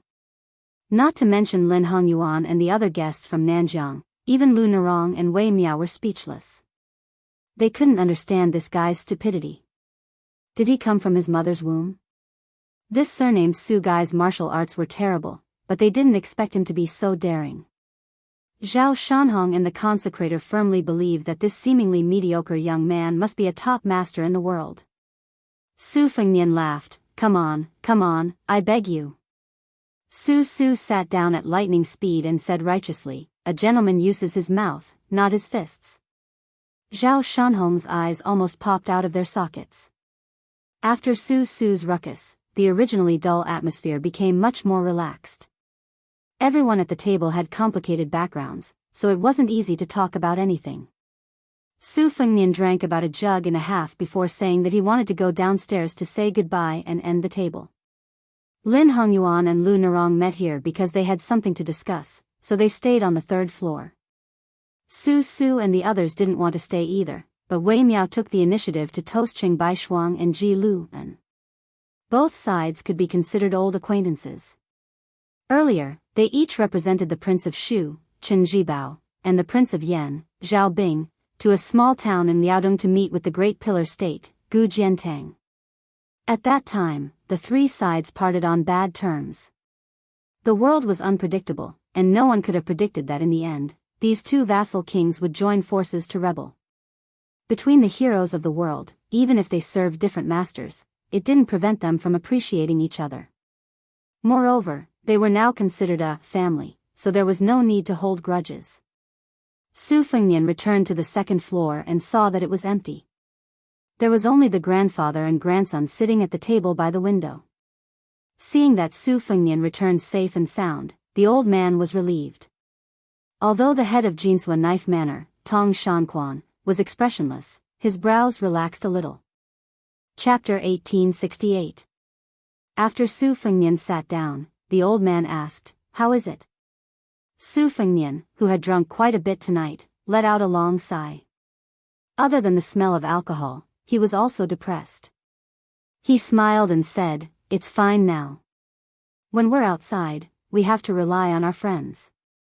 Although there's a lot of commotion upstairs, my friends can handle it." She wasn't a young virgin, but she was a young saber master. She frowned again and said in a low voice, "Just now, there was someone with a particularly strong aura. He's at least a heavenly phenomenon expert." The old man said unhappily, "It must be that Wei Miao." After that fellow joined the king of Shu, he became even more confident. Instead of being a master of the pugilistic world, he chose to be an official's lackey. I must have been blind to think that he was a real man a few years ago. Su Fengnian didn't say a word about this. In an instant, Tong Shanquan had already stood up. Her left hand pressed on the hilt of a long saber on her right waist. The saber was unsheathed by an inch. However, it was unknown whether the saber she was holding was a martial virtue or a heavenly treasure. Su Fengnian was helpless. The three of them were near the window. At this moment, two heads were hanging upside down, staring at the three of them. Su Fengnian rubbed his forehead and smiled bitterly. "Manor Lord Tong, don't misunderstand. They're my family." The old man surnamed Tong was dumbstruck. He looked at Brother Su, then at the two heads outside the window.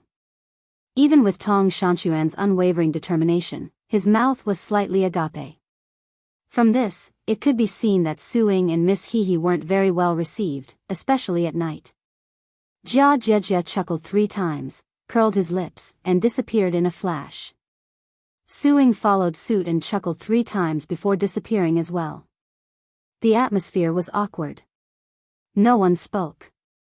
Fortunately, Su and the others came down from the 3rd floor. Su clicked her tongue and said, "Yo, Su, you're spending time with a stranger again. How busy?"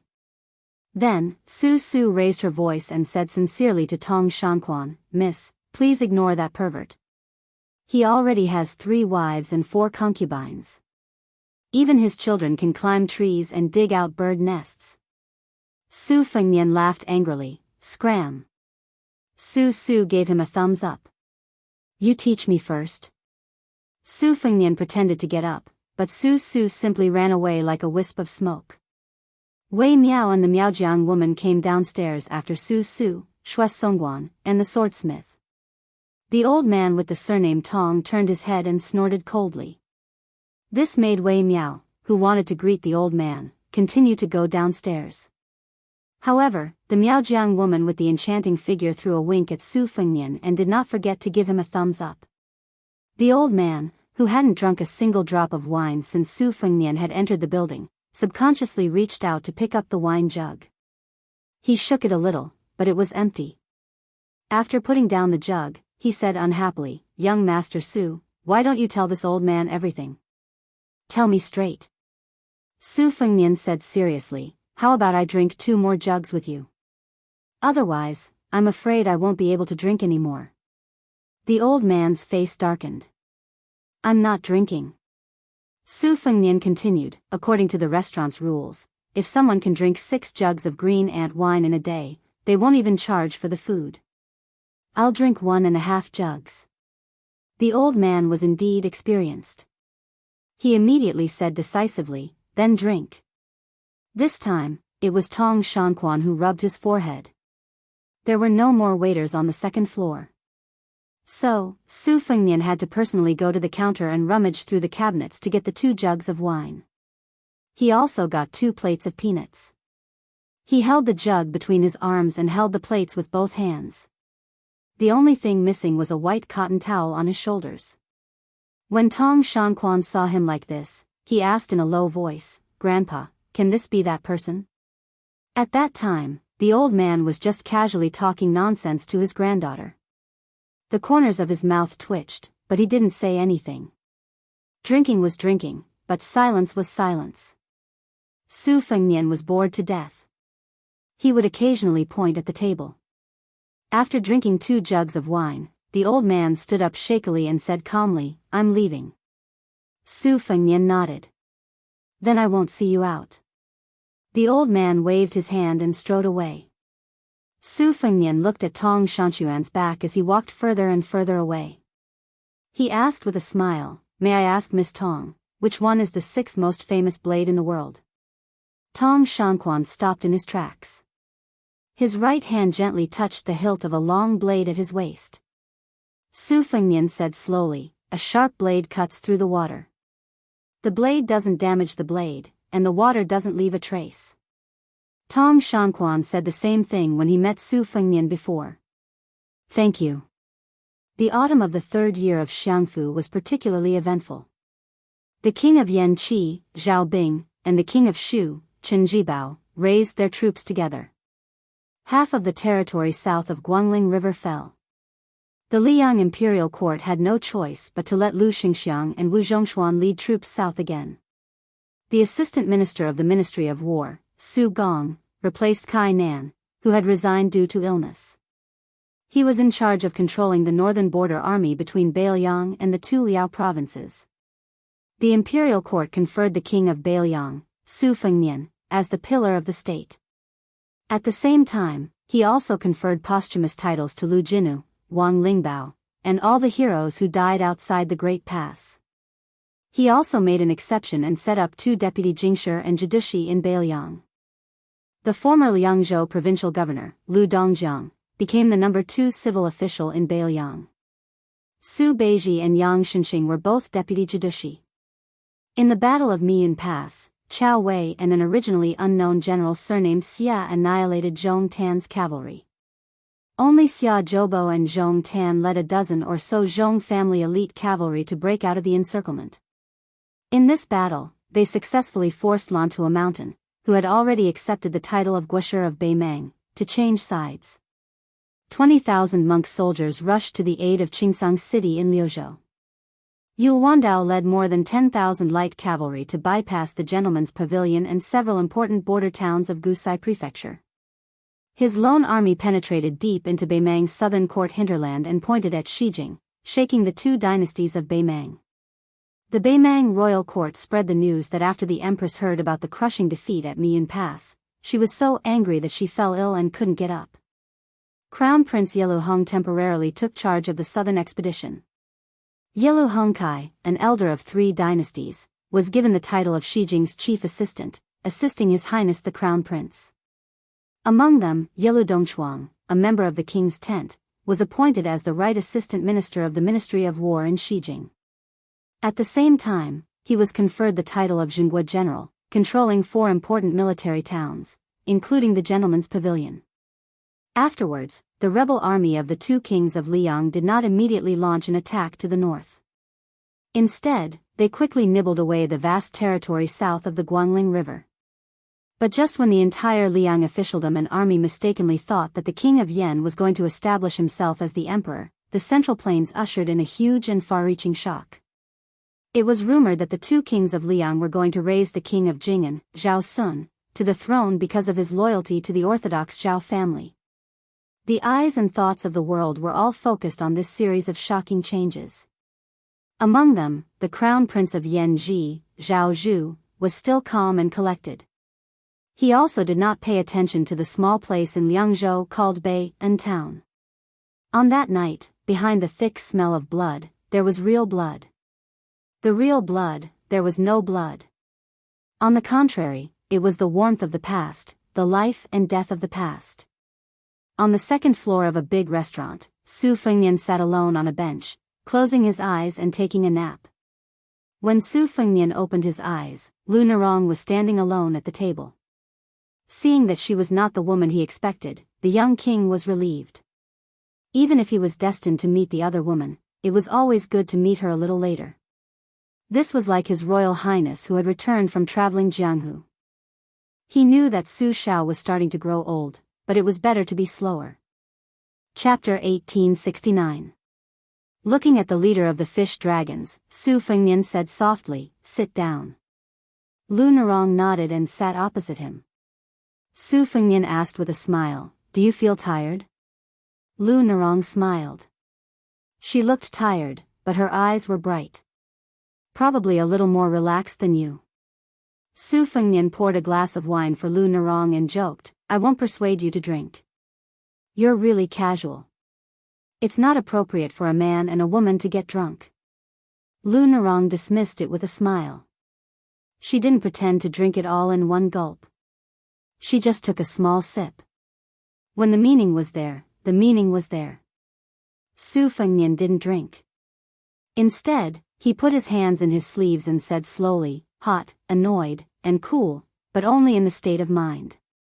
Therefore, there is no cold or heat in the Buddhist land, and the immortal city is like the 3 springs. It's just that we are mortals after all, and it's difficult for us to reach this state. Even if we do, it may not last long. In the end, there are 2 kinds of people in the world who live the easiest lives. One is the really generous people. Some people scold the old and clumsy, but the old and clumsy only say yes. Some people beat the old and clumsy, but the old and clumsy just fall asleep. The other kind is the really petty people. They will seek revenge for the smallest grievance. They pay attention to kindness and hatred, and they can even repay kindness with evil with good conscience. The former only cares about retreating, while the latter only cares about climbing up. Lu Nerong asked, "What about you?" Su Fengnian grinned and said, "Of course I'm the former of the latter. I'm not a good person, and I can't be a good hypocrite.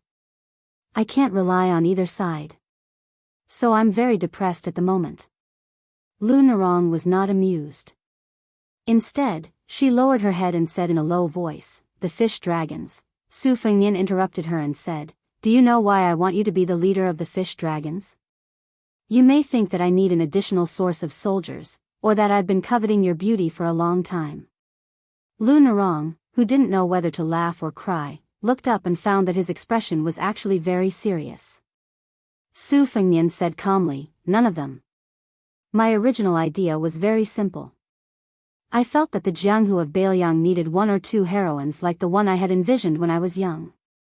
It didn't matter whether she was good at martial arts or not, but she was full of righteousness. She was in high spirits and could pass judgment on the world. She was born with a chivalrous heart and was willing to lend a helping hand when she saw injustice. Then I looked around and found a girl called Lu Narong from a small gang. She also happened to like the Jianghu and had gone through thick and thin with me. Lu Narong suddenly smiled. I believe you. Su Fengnian teased, because you're stupid, you believe whatever others say. Lu Narong laughed at herself and did not deny it. At this moment, Su Fengnian realized that she was really tired. If it had been the Lu Narong who escorted Bei Meng back then, she would have been at loggerheads with him. Even if she felt guilty, she liked to talk back. Su Fengnian said, I will find someone to replace you as the leader of the fish dragons. Please apologize to the old leader for me. After all, the fish dragons is his life's work. Lu Narong nodded. She seemed to be a completely different person. She asked curiously, what's going on tonight? Can you tell me?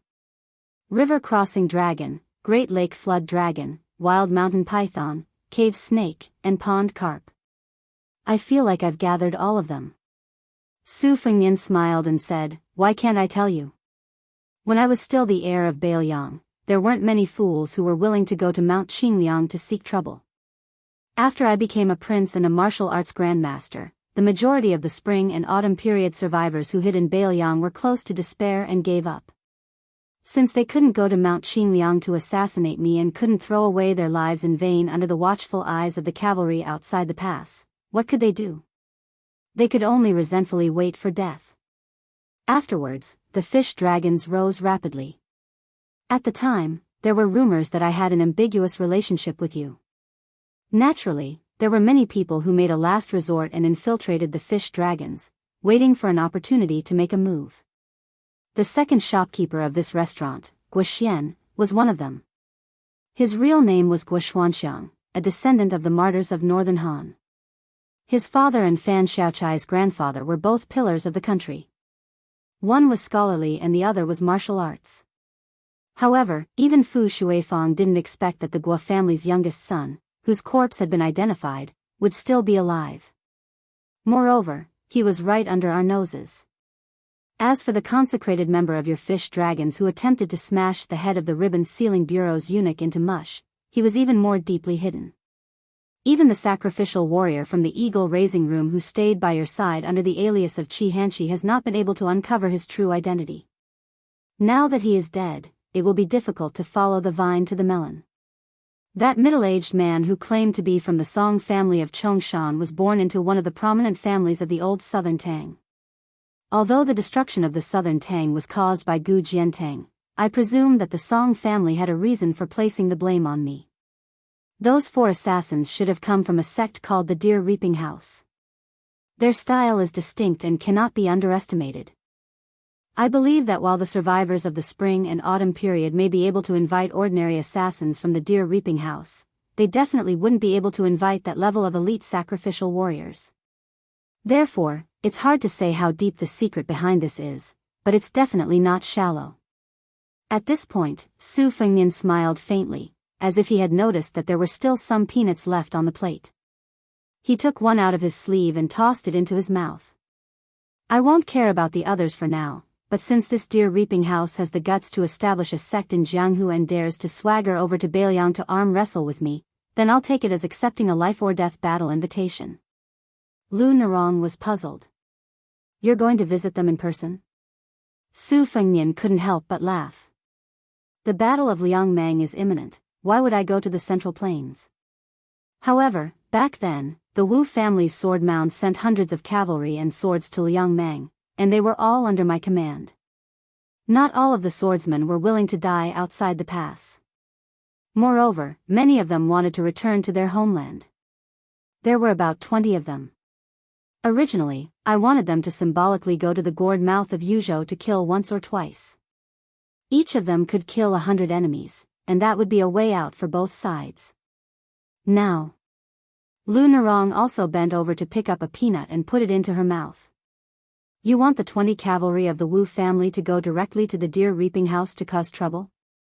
Chapter 1870. Su Fengnian raised his eyebrows. Of course not. The Beimang barbarians still have to kill 100 people before going to the Central Plains to flatten the Deer Reaper Tower. Lu Narong rolled her eyes.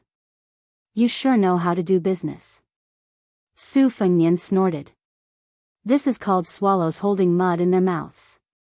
Good housekeeping. After saying this proudly, the great king of Biyao tossed a peanut high into the air and caught it with his mouth open. Lu Narong was speechless. The small plate of peanuts was quickly devoured by the two. Lu Narong thought for a long time and finally couldn't help but ask, those people obviously didn't even want to assassinate you, so why did they still do it by hook or by crook?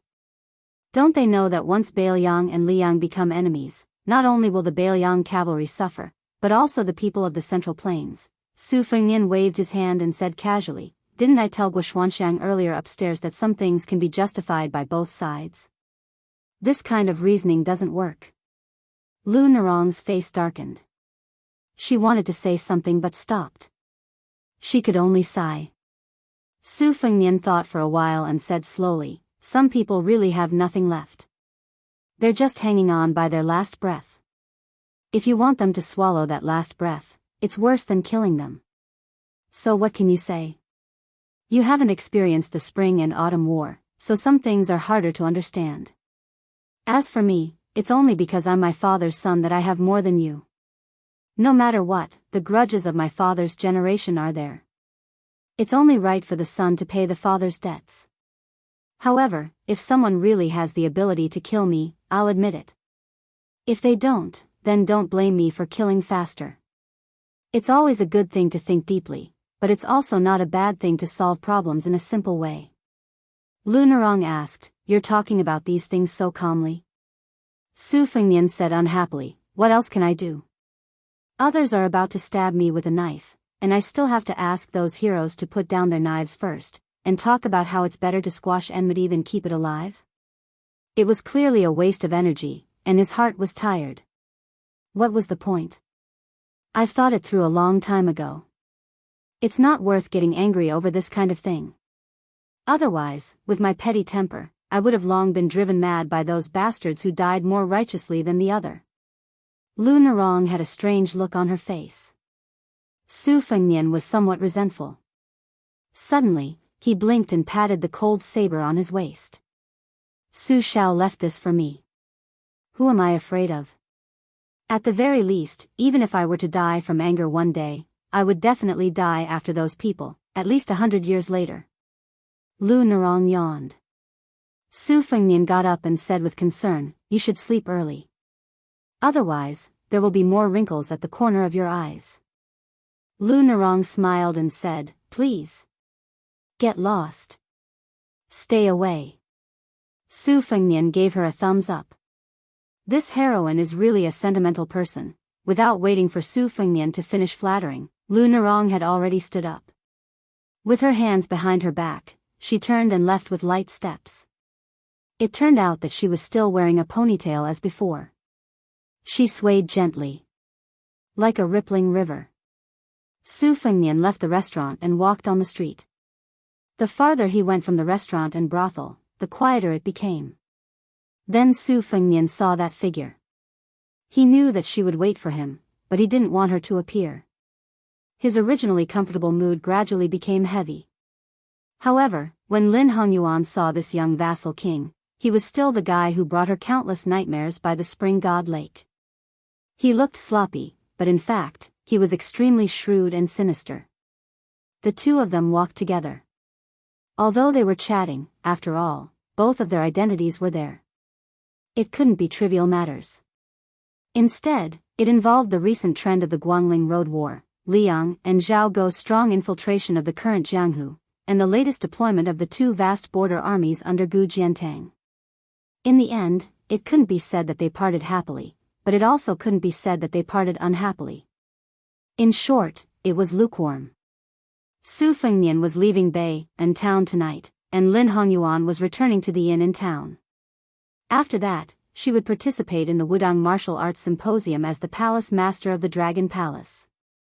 Therefore, it was Su Fengnian who sent Lin Hongyuan to the entrance of the inn for the first time.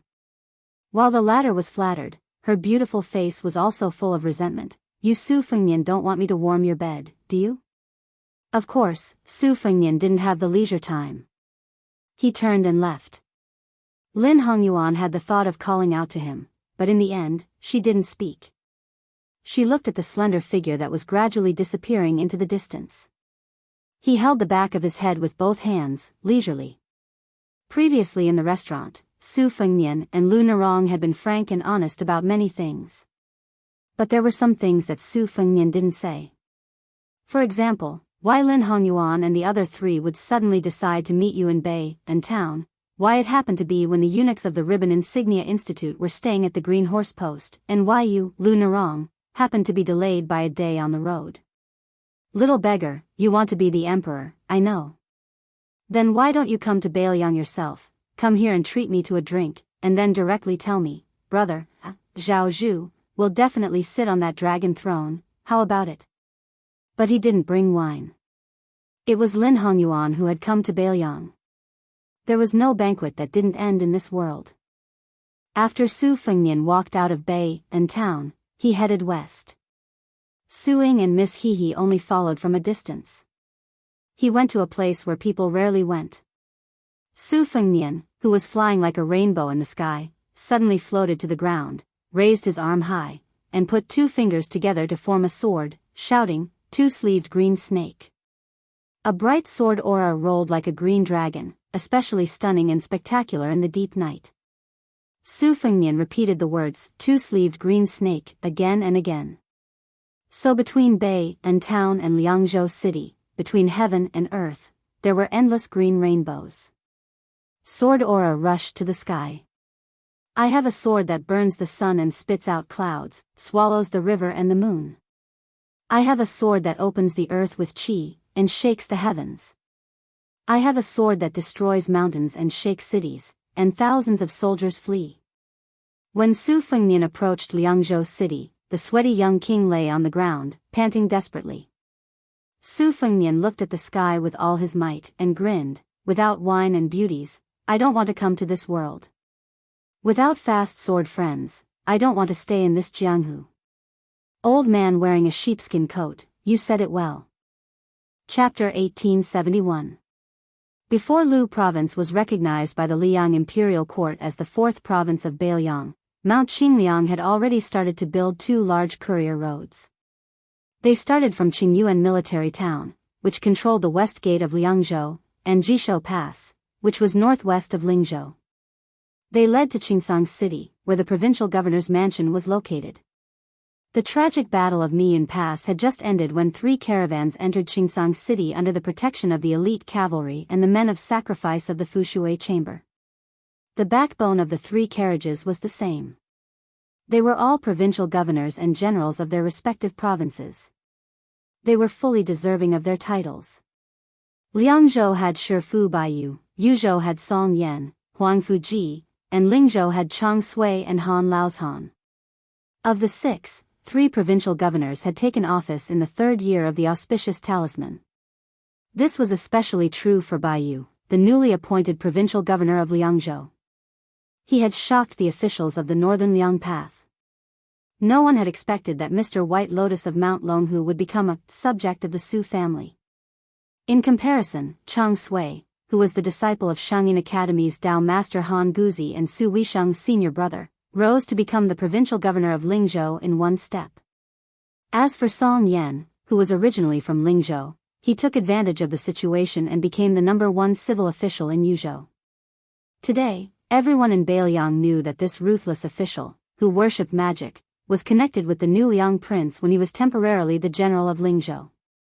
He was one of the second ministers to join the new king, second only to Li Gongda, Huang Fuji, and Han Laoshan. When the three caravans entered Qingsang City from east to west, another group of people entered from west to east. Including the provincial governor of Lu Province, Yang Guangdou, a total of 7 provincial governors came out of the city to welcome them.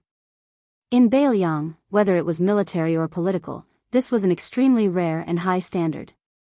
As far as the city gate could see, there were more than 80 riders with swords on their backs, Su Yanbing with an iron spear in his hand, and the 2 Fu Shui Fengjie and Fan Shaochai, as well as more than 20 riders without armor or sabers.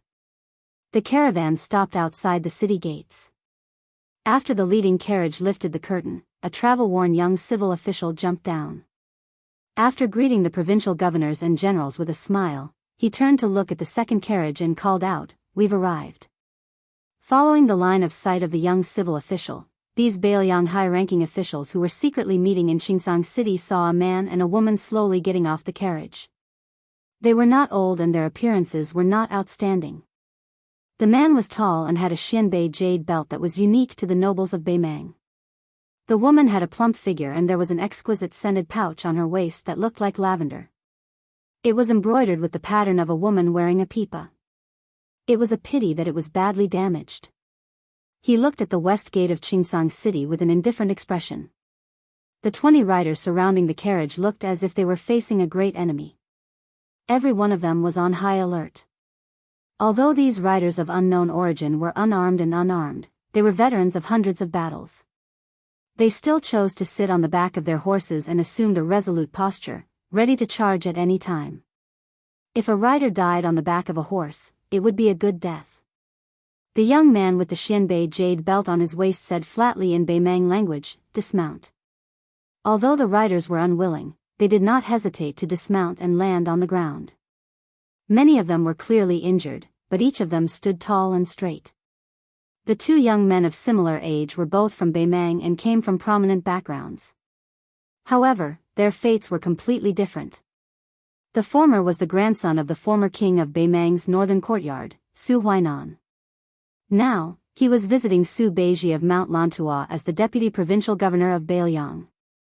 The latter's identity was only known from the military spy report of the provincial governor's residence. He was Xia Jibu of Beimang, Zhong Tan, the eldest grandson of the Zhong family. He was one of the few famous generals of the new generation in Beimang's imperial court. Just like the old saying, you can escape the first time, but you can't escape the second time. Zhong Tan, who had previously broken out of the siege at the gourd mouth of Yuzhou, was successfully intercepted by Su Yanbing and the 80 Wu family sword tomb cavalry at the border of Gusai Prefecture. Then, he met up with Su Beiji at the military town of Linyao and came to Qingsang City together. When Zhong Tan identified the people at the city gate through the spider web spy report, his already heavy heart sank to the bottom. The reason why he assisted Huang Songpu in commanding the Battle of Liuzhou seemed to be the after-effect of the defeat at the Gourd Mouth battle and was abandoned by the Beimang imperial court outside of the main battlefield where he could obtain military merits.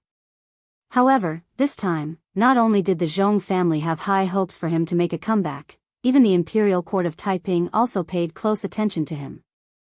And before the Battle of Maiyangku was over, Zhong Tan was only one step away from success. Once the tens of thousands of monk soldiers from Lantua Mountain surrendered to Beimang and cooperated with Huang Songpu's army, it meant that the situation of Liang Mang and Liang Mang in the battlefield of Liuzhou was not just a disparity in military strength, but also the fact that Beimang was the first to achieve a general trend on the battlefield. Swallowing the Longxiang army was inevitable. Moreover, to the west of Liangzhou that was supported by Qingyuan military town, and even to the entire Lingzhou that did not participate in the first battle of Liangmang, it would be a huge deterrent. No matter how Huang Songpu's victory in Liuzhou was a Pyrrhic victory, in the end, he only needed 20 to 30,000 cavalry to invade the northwest of Lingzhou. Destroying Lingzhou meant destroying the vitality of the Beiliang frontier army, and the strategic depth of the Su family cavalry would also be greatly reduced.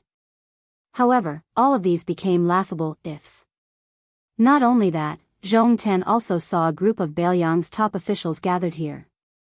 Only at this moment did Zhong Tan completely confirm that Beiliang was determined to make a big move in Liuzhou. Therefore, the Battle of Maiyangku was definitely not a last-minute idea of the 2 young Beiliang generals. Riches and honor were sought in danger, and if one succeeded, it would often be great riches and honor. Zhong Tan sighed slightly. He was the same. It was just that Zhong Tan's luck was really too terrible. Later on, when he learned that Mount Lantua had discovered Chao Wei's cavalry, they did not watch the fire burn across the river. On the contrary, they quickly gathered 20,000 monk soldiers and rushed to the battlefield. There were even 3,000 of them who left the main army behind, almost biting the tail of Chao Wei's cavalry. Mount Lantua could be said to be very decisive. If Zhong Tan had been given another hour, he would have been able to break through the bloody defensive line piled up by Xia Shi's corpses outside Mian Pass. Perhaps if Chao Wei had been just a moment slower, he would have been completely entangled by the 3,000 Mount Lantua monk soldiers. Zhong Tan really could not understand. Chao Wei was one thing. After all, he was a Biyao general born and raised here, but why was Xia Shi willing to fight to the death for Biyao and not retreat? Why was he even willing to give his life to Chao Wei? Zhong Tan only felt that this defeat was very unjust, but it was also not unjust at all. At this moment, Zhong Tan still did not know that his defeat to Chao Wei and Xia Shi's alliance would be praised by later historians as a glorious defeat. This was because Chao Wei and Xia Shi's alliance had steadily occupied the top 10 generals for 300 years after the auspicious talisman. Many years later, Zhong Tan would become the first person from Beimang to enter the central government of the Central Plains. He and Chao Wei would each become the left and right assistant ministers of the Ministry of War. At that time, Xia Shi's voice was very loud in the court and was most qualified to compete with Ko Jianghu for the position of Minister of War. However, between the height of the imperial court and the distance of Jianghu, Zhong Tan chose the latter. Later generations would laugh that if Xia Shi did not give up his official career, then the Ministry of War's Yamen could be called Mian Pass. On the way to Qingsang City, Zhong Tan and Su Beiji, two people who belonged to different camps, one to the military and the other to the civil, had several open and honest conversations. Zhong Tan more or less knew that after becoming a prisoner, his head would not be used as a sacrifice to the Biyao border cavalry for the time being, nor would it be directly chopped off and thrown to the other side of the gorge to add bricks and tiles to those huge temples. Zhong Tan did not believe in the saying that death was better than living. As long as one was still alive, there was hope to rise from the ashes. So along the way, Zhong Tan didn't make any small movements that brought contempt upon himself. Of course, this was also because he was well aware that unless the Northern Mang Army's god, Bodhisattva Tuoba, personally led the troops over, otherwise, with the terrifying combat strength of Su Yanbing's troops and the 80 Wu family swordsmen, even an immortal on earth would be unable to save them. Chapter 1872. At this moment, a carriage drove out of the city gate, and 3 people stepped out of the carriage. These 3 people were important figures of Biyao, whose official positions were higher than the provincial governors and generals.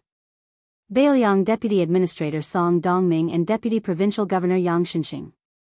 There was also the King of Biyao and Su Fengnian. After exchanging greetings with Yang Guangdou and the others, the young king came to Su Beiji and Zhong Tan. He looked at the Beimang Xia Jamo and his personal maidservant, and said in a skillful Beimang official tone, "We meet again after we parted at the Heshi Provincial Governor's mansion." Zhong Tan said indifferently, "If I knew Prince's identity, I would have stopped Prince."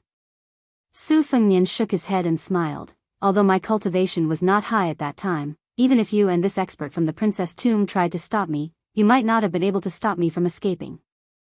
Zhong Tan sneered, "Prince, don't forget, my father and uncle were nearby at that time."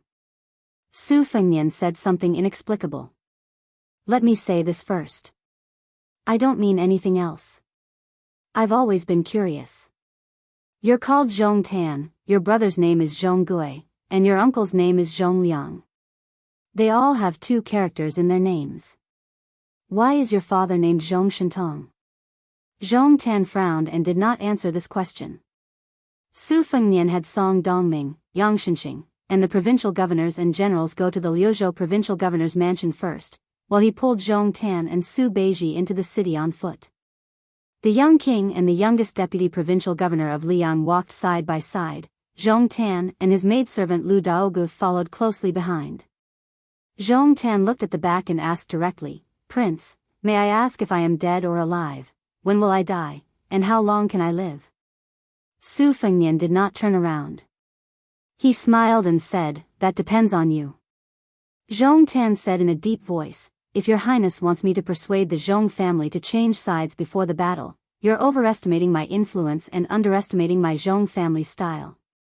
Su Fengnian couldn't help but stop. He turned to look at Xia Zhibo, who had a determined expression on his face, and said with a strange smile, it's too early to say that. Zhong Tan could not figure it out, but he was too lazy to get to the bottom of it. After a moment of hesitation, he asked, in Liuzhou, who will Biyao use to deal with Huang Songpu's army? Who will go deep into Shijing alone? Su Fengnian slowed his steps and walked side by side with Zhong Tan. He said frankly, originally, my younger brother Huang Manor and Liuzhou's general Ko Jianghu were used to deal with Huang Songpu. Now, Xia's Mount Lantua monk soldiers leading the western frontier will be added. Yu Wandao's Yuzhou cavalry will also be supported by Chao Wei's cavalry, and together they will enter the hinterland of your southern dynasty. Zhong Tan nodded. In the battle in Liuzhou, Biyao was originally barely able to fight, but now you're barely able to win. Our great situation has been ruined at the last moment. Su Fengnian smiled and said, General Zhong is a great contributor. Zhong Tan's expression was indifferent, but his personal maid did not have this old monk's composure. She was overflowing with killing intent. Su Fengnian was unmoved. He continued, earlier, when I said that you spoke too early, I meant that you don't need to be anxious. If the battle outside Beiliang's pass is unfavorable, such as the loss of Beijiqing, then you, Zhong Tan, will definitely die. However, if the battle outside the pass goes beyond expectations, such as our Biyao cavalry being able to retake Huda city next year, then you will naturally have to wait. Zhong Tan said expressionlessly, then I'll wait and see. Su Fengnian suddenly joked, when I went to Beimang, I had to speak in your Beimang language from beginning to end. You, Zhong Tan, are luckier than me. Now that you're in Qingsang City, you don't have to speak the language of the Central Plains. Zhong Tan dismissed it with a smile. However, the female master from the princess tomb sneered and said, I heard that the Su family in Biyao has a deep grudge with the Zhao family in Liang. Unexpectedly, the prince has the heart of a bodhisattva who repays evil with good. He is hell-bent on guarding the Liang emperor's house. Without waiting for Su Fengnian to speak, Zhong Tan softly shouted, rice. Her eyes were gloomy and her lips were tightly pursed. She was fearless and looked at the young vassal king who was a grandmaster of martial arts evaluation. She was unafraid of death. Su Beiji, who had been silent all this time, said, your words are a little hurtful. It's not very kind. Pulling Lu Daogu behind him, Zhong Tan showed an expression of admitting defeat for the first time. Please forgive me, Your Highness. Su Fengnian glanced at the shabby brocade pouch on her waist and asked, have you ever drunk our Beiliang's green ant wine? Her words were full of sarcasm. I drank it once in my early years and I don't want to drink it again. It's very crude. However, I do want to drink the poisoned green ant wine. Your Highness, remember not to be too stingy. If 1 cup is not enough, give me a pot. Zhong Tan turned his head and shouted angrily, Lu Daogu. If you want to die, don't drag me down with you. Su Fengnian withdrew his gaze from her face and continued to walk forward. That's enough. Both of you, master and servant, stop acting. One of you wants to spill your own blood and die on the spot. That way, that prince won't be angry and earn a chance to live for your master. The other wants to distance herself from her personal servant so that she won't be angered. In the end, the taste of you two is much worse than the green ant wine. After being exposed, Zhong Tan and she were speechless. Su Fengnian raised his head and looked into the distance, lost in thought. The reason he had asked that boring question about the green ant wine was that after seeing the spy and death warrior in the princess tomb, he couldn't help but think of the servant girl in Wutong in whom he had given the nickname Green Ant. Men were willing to die heroically for their country. Soldiers were willing to die for their friends. They died generously. Some women were only willing to live for men. They only wanted to dress up for those who liked them. In the end, even if they died with a tender heart. As they approached the provincial governor's mansion, Zhong Tan, Lu Daogu, and the 20 or so elite cavalrymen left under the escort of Mi Fengjie, Fan Shaochai, and a few spies from the Fu Shui chamber. Su Beiji stood on the steps outside the mansion and looked at the departing figures. He said self-deprecatingly, "I originally thought of a way to tell you not to rush to kill Zhong Tan. It was all in vain." Su Fengnian smiled but didn't say anything. Su Beiji asked, "What's wrong? You want to recruit this Beimang Xia Gemo, who's good at commanding troops? It doesn't seem like it. Otherwise, you would have used the tactic of treating the wise with respect." Su Fengnian shook his head and said, "I'll use anyone but Zhong Tan." Su Fengnian quickly added, "Besides, you didn't tie him up. How am I supposed to hurry up and untie him?" Su Beiji grimaced and said, "You're spoiling my appetite." Su Fengnian suddenly laughed and asked, "How many heads do you think Zhong Tan has?" Su Beiji was stunned.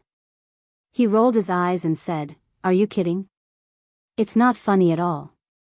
Su Fengnian looked into the distance and said softly, "There are 2 cities in Yozhou's Gourd, Sleeping Bao City and Luanhe City. But Zhong Tan only has 1 head on his neck. It's not enough to split." Su Beiji nodded and said, "Then let's keep it for now.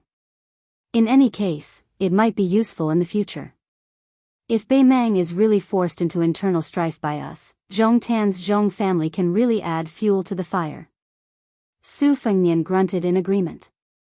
Su Beiji seemed to have recalled something and asked curiously, "Zhong Tan aside, why didn't you kill that Beimang girl?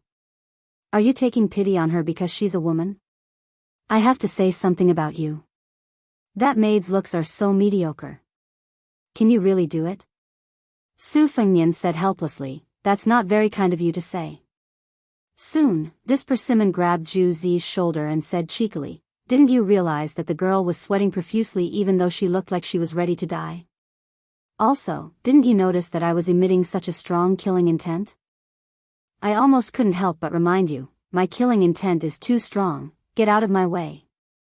Su Beiji only replied with 1 word, "Scram." Su Fengnian twitched his mouth.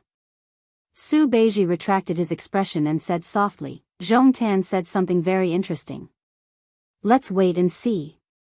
Beimang's Western Front commander Wang Sui, Heshi Region's magistrate Helian Wuwei, Crown Prince Yelu Hongkai, the new assistant minister of war Yelu Dongchuang, and some other chess pieces deeply rooted in Beimang's territory.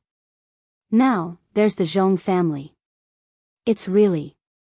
Su Fengnian continued and said slowly, "There's also Gu Jiantang in Liyang, the administrator of Lihuai, Han Lin, the prince of Jiaodong, Yang Huchen, Han Fang, and Yang Huchen. So it's really a lot of killing intent."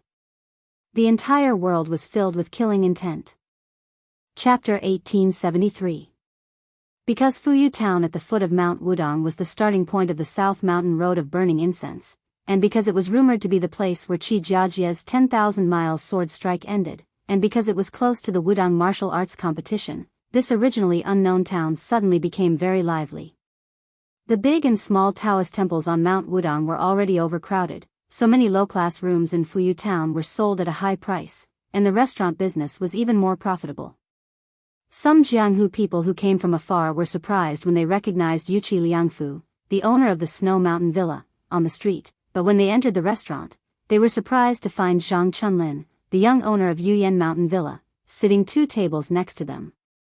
Then they heard that there were many fairies of Gangnam-do sitting upstairs, and then they saw Liao Dong's red sandalwood monk, one of the 16 individual immortals, striding in. The onlookers were completely numb. Normally, when they walked in Jianghu, rare grandmasters were elusive, but now, they were like cabbages on the street, it was hard not to see them. This small Fuyu town was full of crouching tigers and hidden dragons. Therefore, at this time, no matter what sect the young talents were from, or what cultivation they were from, no one dared to speak loudly. They were afraid that if they accidentally spat on the ground, it would splash on the clothes of some martial arts grandmaster, and then they would be in serious trouble. This was not an alarmist talk. Previously, the Fish Dragon gang had sent a message to the Jianghu people that in Biyao, it was okay to stop sparring, but they were not allowed to fight and hurt people because of personal grudges. Otherwise, if they were found, the Su family's iron cavalry would be executed without mercy. Half a week ago, there were two pitiful people who were unlucky. Because someone glanced at the table next to him while eating, they drew their swords and fought each other. One of them was seriously injured on the spot, while the other left in a heroic spirit. In the end, the latter was killed by the local cavalry within the time it took for an incense stick to burn. His head was hung on the street as a public display. This made people understand a principle: when traveling in Jianghu, especially Biyao Jianghu, which had always been outside the Central Plains, one should never blindly look or act recklessly. People might die. In particular, many of the heroes of the Jianghu rushed over to join in the fun. They witnessed with their own eyes the unique pursuit of the cavalry. That famous master with extraordinary lightness skills was killed in a single charge by 200 Biyao cavalrymen. Flying on the water or having the physique of a third-level martial artist, he had no power to fight back at all when faced with well-trained light crossbows. The Biyao cavalrymen's frontal charge, circling around the perimeter, and intercepting them on fast horses were all done in one go. In comparison, the fight between the constables of the Central Plains and the heroes of the Jianghu was like a vixen clawing at a man in love. The difference was like heaven and earth. There was a tea stall on the side of the main road outside the small town. It was noon, and the stall was selling Wudong's famous calming cold tea. Coupled with the fragrant spring morning pancakes, business was booming. By the side of the road, there were tall horses resting with their owners. 6 or 7 greasy tables were filled with foreign tea guests. Everyone had an extraordinary air about them, and it was obvious that they were all Jianghu people who had come to Wudong for the martial arts competition. 2 of the tables were occupied by 8 young women with zither, kongho, hule, and other musical instruments placed in front of them. One of the tables was occupied by a strong young man who did not carry any weapons. His eyes shone with a bright light, and he sat majestically. With just a glance, one could tell that he was a master of external martial arts. The young men at the other table each carried a white spear on their backs. Although they were wooden spears that they practiced with every day, the 4 of them had completely different styles. They had the relatively complicated crow neck spear, the simple awl spear, the great shoe brush spear, and the donghua splitting horse spear. These 4 tables surrounded the main table, in the middle like stars surrounding the moon. There were 3 people who seemed to be of different ages sitting there. The young woman had a crystal-clear jade flute on her waist. She was graceful and moving. The man with white hair on his temples carried 2 cloth bags. The middle-aged man was short, a full head shorter than the young woman, but he had a proud look on his face.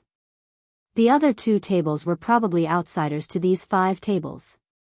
They were also relatively close to the road. Once a carriage passed by, dust would fly up, and it would be hard to tell whether they were drinking tea or eating dust. At this time, a carriage slowly stopped. There were 3 knights serving as the carriage's retainers. The young coachman turned around and lifted the curtain. A handsome man in white walked out of the carriage. He habitually squinted his eyes and vaguely saw the outline of escaped summer town. After whispering to each other, the man returned to the carriage. The young coachman jumped off the carriage and took the reins from one of the retainers. The retainer took over as the coachman, and the carriage continued to move towards the small town. Only one of the 3 retainers followed the young coachman. It was a young woman with a knife on her waist. Her appearance was outstanding, but unfortunately, her face was gloomy and cold. Her whiteness reduced a lot of her charm. The young man and woman who were probably servants of a big family led their horses to the tea stall. Coincidentally, there were also 2 men and women who were about the same age as them walking back from the distant river. The woman was carrying a pipa wrapped in a brocade case with western shoe pattern. Her lips were thin and her mouth was small, graceful and charming. However, the man who accompanied her was too inferior. He had a toad face that could ward off evil. He was too young and mature. When he smiled, he did not look like a Jianghu talent. He was the kind of person who would be treated as a flower thief by the guards at the city gate even if he had an identity card. When the two pairs of young men and women walked to the tea stall at the same time, the Toad-Face's small eyes rolled around and fiercely sized up the woman's retainer with a knife behind the coachman. This man who already had meat in his bowl was obviously not satisfied and was eyeing the meat in the pot. However, because of the beauty beside him, he was embarrassed to show too ugly eating manners. In the end, he did not go up to strike up a conversation. When he noticed the strange woman's cold eyes, he slightly grinned and raised his eyebrows. Then, he noticed that she was holding the handle of her knife with one hand and was about to pull it out. He was even more overjoyed. Oh, it was still a rouge horse. If it was in the past, he would have liked it the most. He could not help but stick out his tongue and lick his lips out of habit. This action provoked a sneer from the woman with the knife. The Toad-Face did not find it strange, but the three people at the table in the middle almost all held their breath at the same time. It was like two tigers meeting on a mountain. The short man said in a deep voice, "Changfeng, come back." At the same time, the young man who had been the coachman stopped and patted the shoulder of the woman beside him. The latter immediately restrained her spirit and released her murderous aura. Chapter 1874. The Toad-Face was full of resentment as he walked towards the table of the elders with the woman whose thin lips left a deep impression. Just then, a table near the official road was about to pay and leave. The man and woman sat down and ordered 2 bowls of calming soup. The woman with the saber lowered her voice and said, "The woman who is good at retaining her youthful looks is Lu Jiejuan, the leader of the Misty Peak of the Huainan sect. She is a second-grade grandmaster. I don't know why she has a deep relationship with the Qi cultivators of the northern sect. She has 2 kinds of mysterious finger supernatural powers. Now she is on good terms with the Great Snow Plateau of Mount Hui and has a good relationship with the Ministry of Justice of Liang." The man who spoke just now was called Feng Zongxi. According to the spy report of the Fu Shui chamber, this person was once defeated by the Fist Master Ye of the Martial Emperor City during the last years of Yonghui. They fought for more than 40 rounds. The people of Liang Jianghu called him the Divine Fist of the Central Plains. He was ranked alongside Fairy Fei Chan, Lu Jiejuan, and the Purple Sandalwood Monk as one of the 16 rogue immortals. As for the man with the spear bag, judging from his luggage and his accompanying disciples, he is most likely one of the 12 chiefs of Auspicious Talisman, Li Zhonghe. He is also one of the 4 sages. The whisk chamber did not have any records on him. He is a newly emerged martial artist of the Central Plains. Among the 3 of them, only Li Zhonghe is considered to be capable. The man at the same table was none other than Su Fengnian, who had escorted Biyao out of Qingsang City in Liuzhou to Liuxia town. Mr. White Lotus and the white-robed monk of Liangshan Temple, Li Dangxin, had once sparred in the decennial debate between Buddhism and Taoism on Mount Longhu. Moreover, he had just received news that his good friend, Qi Xianxia, had already joined forces with Chai Qingshan of Dongyue Sword Pool. Therefore, no one wanted to miss this Wudang debate. Su Fengnian, who had his back to the table, nodded and said softly, "Although he is much weaker than Su Yanbing, his cultivation should be about the same as Han Laoshan's. His methods are also the same. Both of them are bold and powerful. Moreover, great talents mature late. He has the chance to become a great grandmaster like Spear Immortal Wang Xiu. If you fight with him, your chances of winning are not high." The woman who became the manager of the second branch of the whisk chamber with me, Fengjie, said indifferently, "I only know that I can definitely kill him." Su Fengnian could not help but laugh. What's there to be proud of? It's a loss of life in exchange for a life. Fan Shaochai remained silent. Su Fengnian glanced at the young man in green who occupied a table not far away. "Is there no record of this person in Fu Shui room?" Fan Shaochai was taken aback. He shook his head and said, "No." Su Fengnian explained, Great Peace Cities Qi Jiajie and Northern Mang's Sword Qi were close to Huang Qing, and there was also Martial Emperor City's Lu Huang, who gave up Dao to seek skills. When they met a mortal enemy who was on par with them, they were all covered with Sword Qi. Most of the swordsmen in the world were like this. Their Sword Qi was far more important than their sword will. Even if they did not show it after returning to their original state, once they made a move, they would be able to see everything clearly. Only a very few swordsmen were born with high spirits, which is the so-called natural sword embryo. For such a rare genius, as long as they were enlightened and had a little luck, they could often achieve the achievement of a sword immortal on the land. Fan Shaochai looked at the ordinary-looking young man out of the corner of his eye and frowned. Him too? Su Fengnian nodded. So many grandmasters of the sword have left over the years. Naturally, someone will rise. For example, if Gu Jiantang and Lu Xianlang of Nanjiang suddenly die, it will take about 5 or 6 years for someone to amaze the world. Fan Shaochai's expression was strange. He glanced at the young king who still had a cold saber hanging from his waist. If you, the great grandmaster of saber wielding, died, who would you bring that torrential Guangling River's blessing and grace to? Would it be Wang Sheng, Yu Dilong, and Lu Yunzhang, the 3 disciples? Or the woman surnamed Jianghu who was also a sword embryo? Would it help her become an earth immortal? Su Fengnian, who had guessed her thoughts, glared at her fiercely. Fan Shaochai drank tea with one hand while the other hand under the table rubbed the hilt of the saber. Her slender hand, which had never done any household chores, was now holding the killing blood saber. Fan Shaochai suddenly asked, "Are you really not going to climb the mountain?" Su Fengnian, who had a slightly strange expression, shook his head. "I'll pass. But if you want to join in the fun, you don't have to follow me to North Resisting City. I'll help you talk to Chu Lushan. I think you might as well go to Mount Wudong. After all, such a grand occasion may not be seen again in the future." Fan Shaochai laughed. "No matter how high Mount Wudong is, it's higher than you." Su Fengnian rolled his eyes. "No matter how much you flatter me, it's useless. Even if I die young, I won't pass my luck to you." Fan Shaochai laughed it off.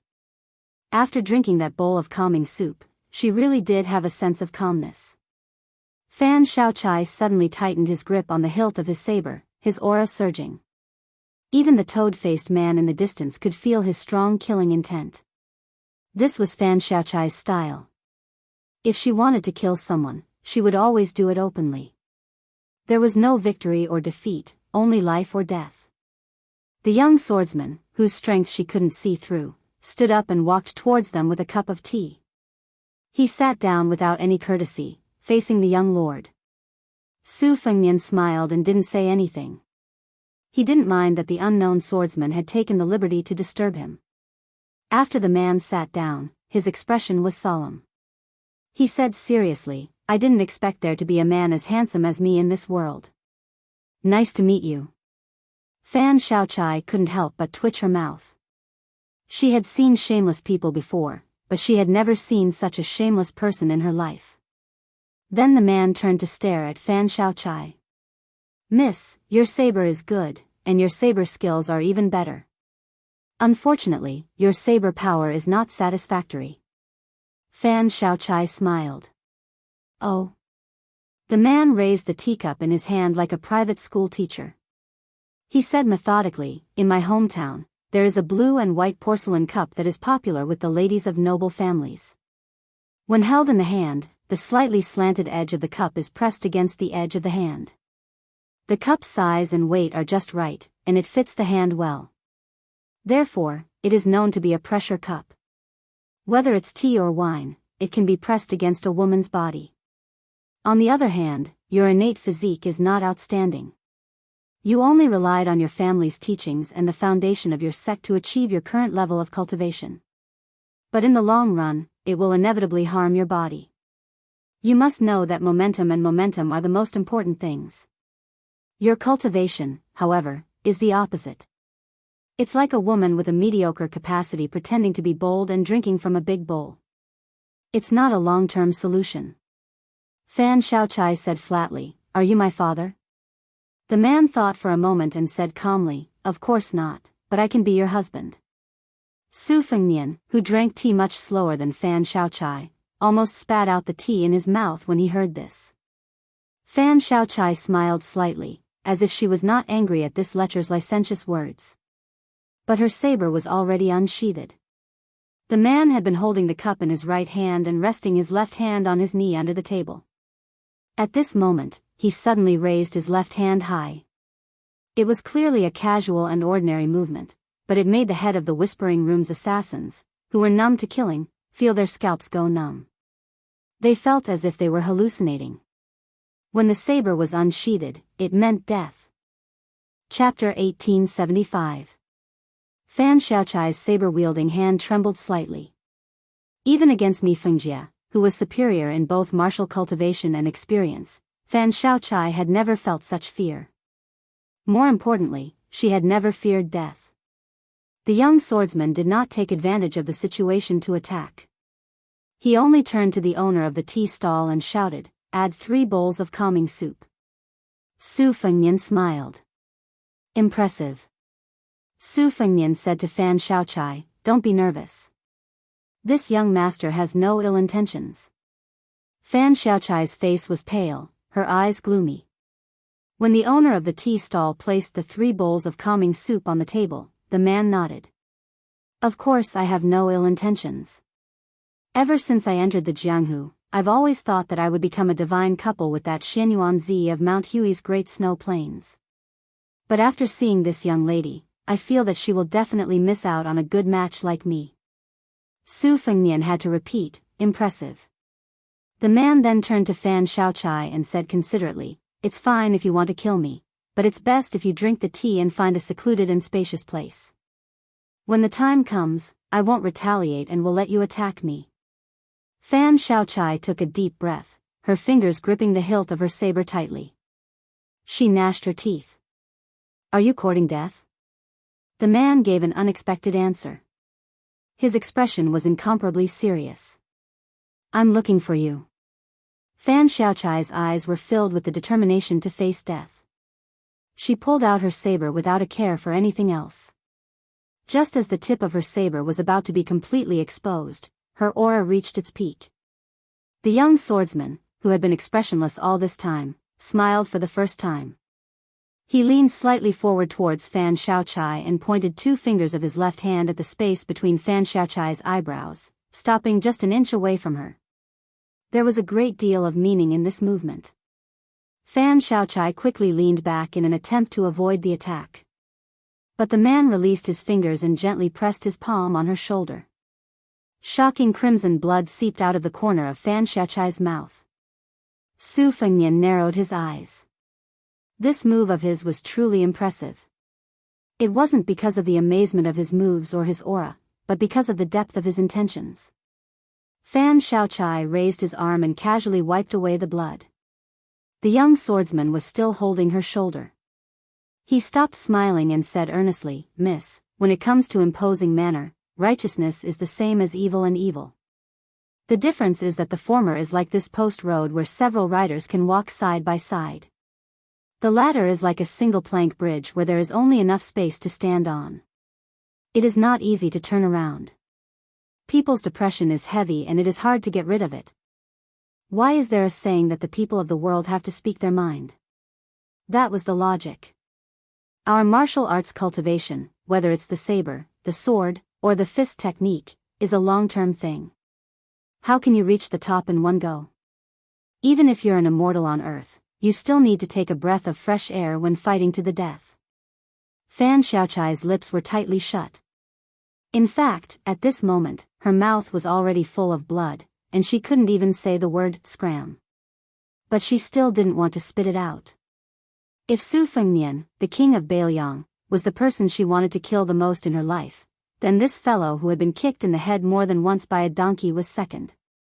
He had already surpassed Chu Lushan, who had personally turned her into a death warrior of the Fu Shui room years ago. Su Fengnian sighed and raised the bowl of calming soup that had just been delivered. He poured half of it into the empty bowl before handing it to Fan Xiaochai. She hesitated for a moment before taking the white bowl. She shook off the man's hand on her shoulder and turned around. Lowering her head, she spat blood into the bowl and drank it all in one gulp. Perhaps apart from Su Fengnian, only the Snow House Spear Saintly Hong Ho of the Jianghu people around the table had figured out the mystery. Even in the eyes of Lu Jiejuan of Ethereal Peak and Feng Zongxi, the master of fist techniques, there was nothing special about the young swordsman other than his speed. And that speed seemed to be all there was to it. As for the others, they were even more confused. That young swordsman looked at Fan Xiaochai's back, wanting to say something but hesitating. In the end, he didn't say anything. He turned to Su Fengnian and asked, "You are either an ordinary person who has never practiced martial arts or a top figure who is skilled in qi cultivation. Otherwise, I would have been able to sense the uniqueness of your qi flow. But since you have the guts to walk around the city with a cold saber hanging around your waist, and you have this girl with you, I believe that you are not simple." Then Su Fengnian waited quietly for him to continue. But this time, the young swordsman didn't disappoint. "Then may I ask for this girl's name?" Su Fengnian smiled and said, "She used to be called Fan Xiaochai, as in hairpin. Now, she is called Fan Xiaochai, as in firewood." That person nodded and said, "As I expected, they are both good names." Su Fengnian was speechless. After roaming the Jianghu for so many years, had he finally met an opponent whose skin was as thick as his? It was just that when he was at his lowest point in the Jianghu back then, other than his face, he still relied on his face to beg for water from the village women. He was invincible and had never been defeated. However, the person in front of him purely relied on his face. That person thought for a moment. "Forget it. I wanted to ask you something, but there's no need for that now. In any case, it doesn't matter whether I go to Mount Wudong or not." Su Fengnian, who already knew the young swordsman's identity, asked with a smile, "Why doesn't it matter? Are you really not going to compete with that king of Biyao?" The young swordsman was astonished. "You know who I am?" Su Fengnian nodded. He rubbed his chin and said in realization, "It's not easy for you to guess my identity just from my appearance. But then again, it's also reasonable." Su Fengnian began to understand Fan Xiaochai's feelings a little. Fan Xiaochai had already turned around and placed the white bowl on the table. He stared at that person and said, "I must kill you." That person was neither mocking nor angry. He grinned brightly and said, "As you wish." Su Fengnian asked curiously, "You're not joking?" That person sat up straight and said in a deep voice, "I never joke with people. If I really like someone, shouldn't it be love at first sight? I don't think that falling in love with someone is the only way to do so. Instead, it's only after falling in love with someone that we'll be able to do so." "What, you don't believe me?" Su Fengnian looked at this young face in a daze. He thought of the old man in the sheepskin coat and that green-robed fengdu cultivator. It turned out that there were still fools in the Jianghu. They were unreasonable and did not need to be reasoned with. Su Fengnian smiled and said softly, "I believe you." Fan Xiaochai asked expressionlessly, "Who are you?" Su Fengnian couldn't help but rub his brows. As expected, this fellow was starting to hurt him invisibly again. "Miss Xiaochai, I like you. It has nothing to do with whether you like me or not." Then he winked at Fan Xiaochai. "Don't be surprised if I don't like you one day." Fan Xiaochai was on the verge of breaking down. He roared, "Who are you?" Only then did the young swordsman put his hand on the hilt of his sword. He looked at her with clear eyes and smiled. "Taibai Sword Sect, Chen Tianyuan." He paused for a moment and then said loudly, "So. The only time I don't like you is when Chen Tianyuan's sword is broken." The young men and women at the nearby tables who were drinking tea or chewing biscuits all spat out their mouths. Taibai Sword Sect, banished immortal Chen Tianyuan. In the 100 years of Jianghu, Chen Tianyuan was still the most talented swordsman after the spring and autumn sword armor Li Chungang. He was the fastest to break through. Lu Jijuan and Feng Zongxi looked at the snow hut spear Saint Li Chungho at the same time. The latter nodded slightly. He should be the one from Taibai Sword Sect. The toad-faced beauty and the thin-lipped beauty sitting at the same table as the three seniors looked at each other. Didn't they say that the banished immortal of Taibai Sword Sect was famous for his white clothes, white horse, and white sword when he first appeared in Jianghu? Didn't they say that the banished immortal was as handsome as a celestial immortal? Su Fengnian slowly raised his teacup. He wasn't in a hurry to drink the tea. He looked into the distance and was lost in thought. This person's current scene. The scene when he left. There was once an old man who liked to pick his feet and said angrily, "What old sword god?" "It's the sword god." There was once a wooden sword ranger who was so poor that he didn't even make a sound. He said heroically, "If a peerless swordsman with the surname Wen appears in Jianghu one day, there's no doubt that it's me." Some people were no longer in this world. Some people were no longer in Jianghu. Some people were still in front of him. After Su Fengnian came back to his senses, he put down his teacup and shouted to the trembling shopkeeper of the tea stall, "Do you have any green ant wine? Give me 2 pots." Now that Biyang's jurisdiction had banned the brewing of wine, the newly brewed green ant wine was destined not to be available in the taverns and restaurants of all sizes. Most of the wine was stored in the cellars of previous years. This tea stall had to do business with foreign Jianghu people. After all, a bowl of calming soup only cost a few coins, which was far easier to make money by selling wine. Therefore, the shopkeeper specially bought some relatively coarse-aged green ant wine. There were 4 or 5 pots left, so he brought 2 pots to this table. The price of 1 pot now was about the price of 4 pots of green ant wine a few years ago.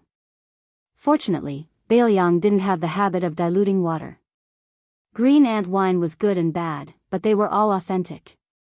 As the Jianghu people of the Central Plains swarmed to Mount Wudong, someone shouted, "If you don't drink green ant wine, you've come to Biyao for nothing." Qin Tianyuan asked, "You're treating?" Su Fengnian nodded and said, "You treat me to calming soup, and I treat you to green ant wine in return." "What's wrong with that?" Qin Tianyuan said seriously, "There's nothing wrong with that. It's just that I don't drink wine."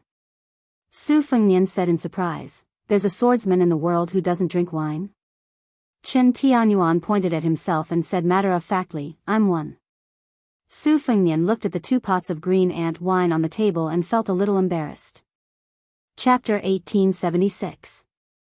Other than Su Fengnian and Qin Tianyuan's table, the ones with the most complicated feelings were the frog-faced, thin-lipped girl and the other arrogant young people. If they were in Liang province, they would undoubtedly be the most outstanding. But they were afraid of comparison, just like the cold beauty with the pipa on her back. No matter how many followers she had in Huainan Jianghu, when she really walked into the bigger Jianghu and was lucky enough to come in contact with the top martial artists of level 1-4 realms, these, heavenly scenery, she would feel guilty. When the young banished immortal of Tai Bai Sword School was far away, as Jianghu disciples who were about the same age as him, they were amazed, doubtful, and more envious. Now that he was in front of them, they had mixed feelings and felt that he was unattainable. It was inevitable that they felt ashamed of their inferiority, but they also hoped to talk to him. They knew that they relied more on their sect and their master to walk in Jianghu, but Qin Tianyuan was different. It was said that there was a person in Beimang who had a sect. Then Qin Tianyuan, who broke through level 2, Vajra and Finger Xian in a short year, was not much inferior. This young swordsman who left his peers in the dust was qualified to be on the same level as their backer. As for his future, it was even more immeasurable. Among the 4 masters of the Liang River Lake, there was no doubt that Qin Tianyuan's future was the highest. How high was it? Maybe Qin Tianyuan was as high as Sword Armor Li Chungang and Su Fengnian. The frog-faced girl whispered to Feng Zongxi, whose nickname was well known, "Master, this young man of Tai Bai Sword School, has his martial cultivation really entered the Finger Xian realm?" The short but unique fist master nodded and said, "It should be true." The thin-lipped girl's eyes were shining. How could she not know that the ordinary-looking man in green, who was unwilling to take a second look after glancing at him, was the future leader of Jianghu in the world in her mind? The difference was big, but the surprise was also big. Although Qin Tianyuan wasn't the second Li Chungang in the rumors, and at the very least, he didn't look like a romantic and elegant person, as long as his talent in swordsmanship wasn't overstated, it was enough for her to willingly rely on him. Feng Zongxi chuckled softly and said, "Chang Feng, I'll take this opportunity to tell you a secret. Do you know why those who reach the top of the world's sword principle can often become the number 1 person in the world of Jianghu?" Do Chang Feng grinned and said, "Master, please speak, disciple is listening." Feng Zongxi slowly said, there are tens of thousands of people who practice martial arts. Putting aside the people of the three sects, the swordsmen in the world pay the most attention to destiny. Their decline is another's rise, and they all strive to outshine others. At the end of the day, how can I allow others to snore beside my bed? Do Chang Feng seemed to understand. The thin-lipped woman sitting beside Lu Jiejuan of the ethereal peak asked gently, is it just like the number of land immortals? There's a fixed number. Lu Jiejuan, who had the occult finger technique, nodded with a smile. Do Chang Feng nodded and said, that's similar to the officialdom. There are 6 ministers, 6 positions, and everyone has their own position. The spear sage of the snow house with white hair lowered his head and sipped his tea. The corners of his mouth twitched, full of disdain. Do Chang Feng asked carefully, Master, can I go sit at the table of the banished immortal? Heh, I'll just take it as a chance to get some immortal qi. Feng Zongxi nodded. The toad-faced man trotted over and said enthusiastically, I'm Do Chang Feng, may I? Chen Tianyuan did not pay any attention to the new top 10 young masters of Liang Jianghu. He turned his head and looked directly at Feng Zongxi. He had seen Fan Shaochai at almost the same time as the man surnamed Do. Chen Tianyuan remembered Do Chang Feng's face clearly. Feng Zongxi, the Grand Master of Taekwondo, who was also in the front row of the great snow square with Lu Jiejuan of the ethereal peak, was a little displeased with this young man who had been in the limelight for a while. However, his expression remained the same. He did not follow Chen Tianyuan's instructions and ask his disciple, Do Chang Feng, to return to his seat. Do Chang Feng's talent was average and his temper was even worse. Since Feng Zongxi was able to reach his current level of martial arts and had to deal with people from all walks of life, he naturally had a discerning eye. However, Do Chang Feng was the son of an aristocratic family with a prominent background. He was not the eldest son of the first wife, and his family's worshipper was a grandmaster who had retired from Jianghu and lived in seclusion. Feng Zongxi was indebted to him in the early years, so Do Chang Feng became the proud disciple of the Central Plains Divine Fist Master. Moreover, Feng Zongxi was a man of Jianghu and valued his reputation the most. He was a man of honor and would only accept a toast and not a forfeit. Although Chen Tianyuan had a great reputation and was known as one of the 4 young grandmasters of the new martial arts evaluation, Feng Zongxi was not afraid of this young banished immortal whose sect was far away from the Central Plains. At the very least, he had Lu Jiejuan, whose sect was deeply intertwined, and Li Zhonghe, who could only die under the great snow cone spear. Therefore, Feng Zongxi would not lower himself to show weakness to a young man. If word got out, he would not be able to survive in Jianghu. Do Chang Feng, who had a toad-like face with his master's support, immediately made up his mind. Since he could not win over this genius swordsman of the Taibai sword sect, he would take advantage of this opportunity to destroy a guy whose reputation in Jianghu was even higher than his.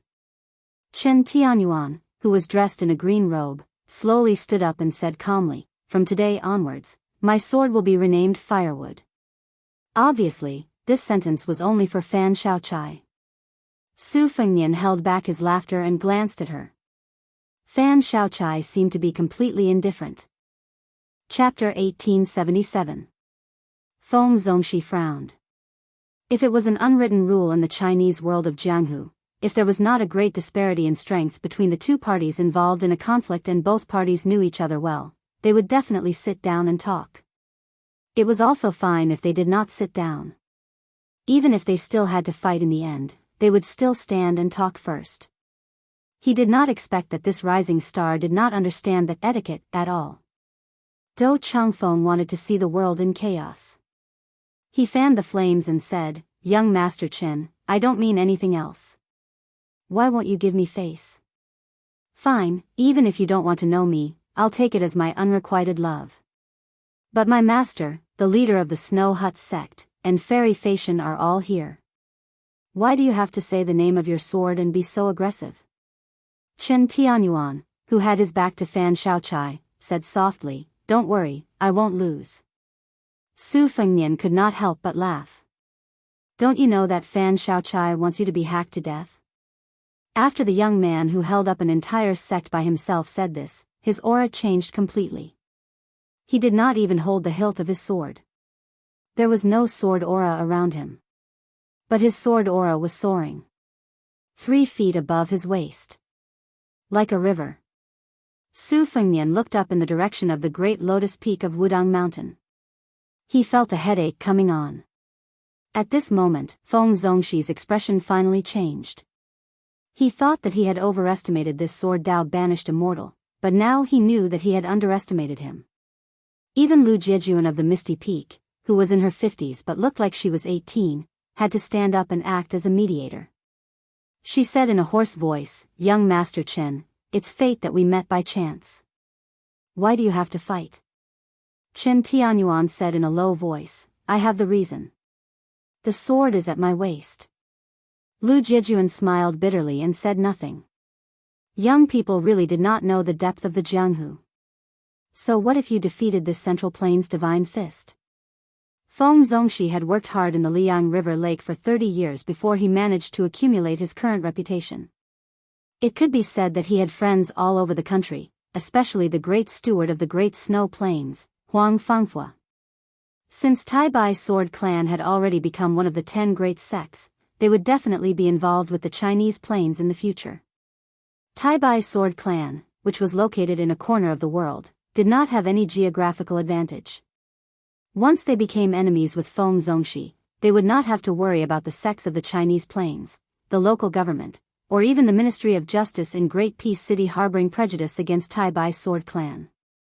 It was unknown if Chen Tianyuan, who gave people the impression that he was simple-minded, suddenly had a flash of inspiration or something else. This time, he actually went straight to the heart of the people and said, "Since my Tai Bai sword sect is a sword sect, we should stand on the sword. Raise your sword and flatten the hills and ravines, only aim straight for the center." Su Fengnian took a big gulp of wine and smiled. Well said. Just as Feng Zhongxi and Lu Jiejuan were hesitating, the solemn snow house spear Saint Li Chongho had already taken off his 2 large and small spear pouches and said indifferently, "The spear is called the Great Snow Cone." Su Fengnian suddenly said to Fan Shaochai in a hurry, "I have to go first. Help me keep an eye on this guy. If you need to, then act. Of course, I'm not asking you to kill him, I'm asking you to help him. If you really can't do it, then tell me your identity." Su Fengnian had just stood up and was about to leave when a clear voice came from far above everyone's heads. Su. Su Fengnian had a bitter expression and muttered, "It doesn't make sense. How can you see me from so far away?" Princess Sui Zhu Zhaofengya, who had already, suddenly died of illness, just so happened to be on Mount Wudang, and the little mud man was also there. Even more coincidentally, these 2 princesses had been at loggerheads on the mountain in their early years. Su Fengnian could never have imagined that after entering Baoyang, Zhao Fengye had steeled her heart to live in seclusion on Mount Wudang. Nor could he have imagined that the little mud man was even more determined to take care of the vegetable garden on the mountain. Su Fengnian didn't think that the 2 of them would empathize with each other and would be thanking the gods if they didn't fight. Chen Tianyuan leaned to the side and raised his head. For the first time, he grasped the firewood originally named Careless. He was a natural sword embryo that only appeared once in 100 years. That one was even more so. In Jianghu, when it encountered a great year that only appeared once in 1,000 years, it became unreasonable. Everyone looked up at the sky at the same time. A woman was flying through the air with a box on her back.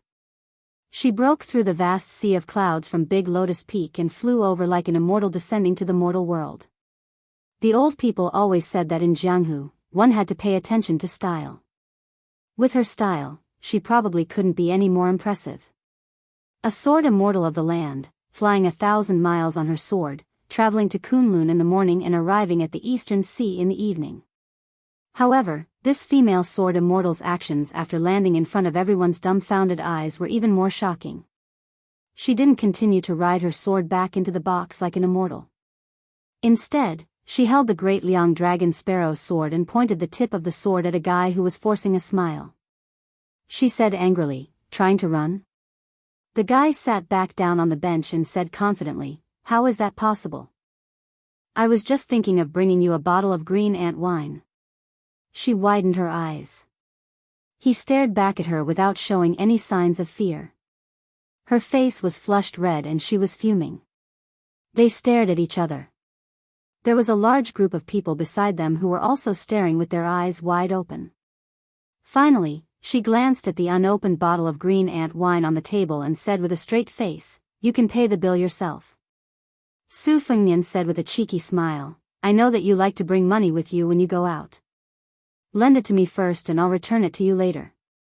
Seeing that she was about to raise her sword and slash him, Su Fengnian immediately lowered his head and took out a money bag. I clearly remember that I didn't bring any money." Chen Tianyuan saw this scene and felt that this person was really shameless. She snorted heavily and flew back on her sword. She came from the sky and left from the sky. He didn't forget to remind her loudly, "Slow down, the wind is strong." When her figure disappeared into the surging sea of clouds, everyone turned to look at that spineless guy. He slammed the table and said angrily, "What? Is it wrong for a man to love his wife?" Chapter 1878. Jiang Ni's trip back and forth on the sword undoubtedly gave Feng Zongxi and the others a way out. After witnessing the sword style of the young banished immortal, they no longer had the mood to exchange pointers. Feng Zongxi admitted that if they fought in pairs, he would definitely lose to Chen Tianyuan, the rising star of Jianghu. If he joined forces with Lu Jiejuan, it would only become a joke. The two of them had lived for more than 90 years. How could they join forces to bully a young junior who had not even reached 30 years of age? If they lost, they would lose their integrity. If they won, it would be dishonorable. It was not worth it. Even the Snow House spear sage Li Hongho, who had already announced the name of the Great Snow Cone, hesitated for a moment. After glancing at Su Fengnian, he put away the famous spear that was as famous as Wang Xiu's, Cha Na, and Qin Jibao's, plum wine. This grandmaster, who was regarded as extremely powerful in Jianghu of the Central Plains, was originally known for his violent character. However, compared to Feng Zongxi and Lu Jiejuan, these two friends, who were more timid the older they got in Jianghu, Li Hongho had an inexplicable intuition. He was actually not afraid of Chen Tianyuan, who was unparalleled in Jianghu. On the contrary, he was more interested in the young master with the saber who had an average reputation. After entering the mysterious finger realm, one's heart would be connected. One would be able to predict the future. As for Li Hongho, he was a pure martial artist with a body of Vajra. His mysterious finger realm was solid and steady. He took one step at a time. He was the same as the Bailiang sword grandmaster Mi Fengjie, who was not well known in Jianghu. He was far better at predicting the enemy's moves than the Taoist immortals. Chen Tianyuan saw that the Snow House spear sage did not have the intention to fight to the death, so he sat back down. His mind was more focused on the woman who was riding the sword. He asked doubtfully, when did Mount Wudang have a female sword immortal who lived in seclusion? Of course, Su Fengnian wouldn't answer this question. There was no need for him to talk too much with a mere acquaintance. Admiring this young banished immortal was one thing, and dealing with him was another. Su Fengnian put away the money pouch, picked up a pot of green ant wine, and threw a look at Fan Shaochai. The latter quietly took out a piece of silver and placed it on the table, ready to follow Su Fengnian up the mountain. The two of them walked towards the two mounts together. Because they were the superior Bailiang warhorses from the Qinli ranch, they did not need to be tied up, nor would they get lost, let alone be ridden by strangers. Chen Tianyuan hesitated for a moment. Just as he was about to say that they should go together, Fan Shaochai turned his head and shot him a cold glance. The young swordsman, who was confident that he could take on 3 legendary Jianghu figures alone, immediately felt a little discouraged. He sat where he was and drank a mouthful of calming spirit soup, but it was tasteless.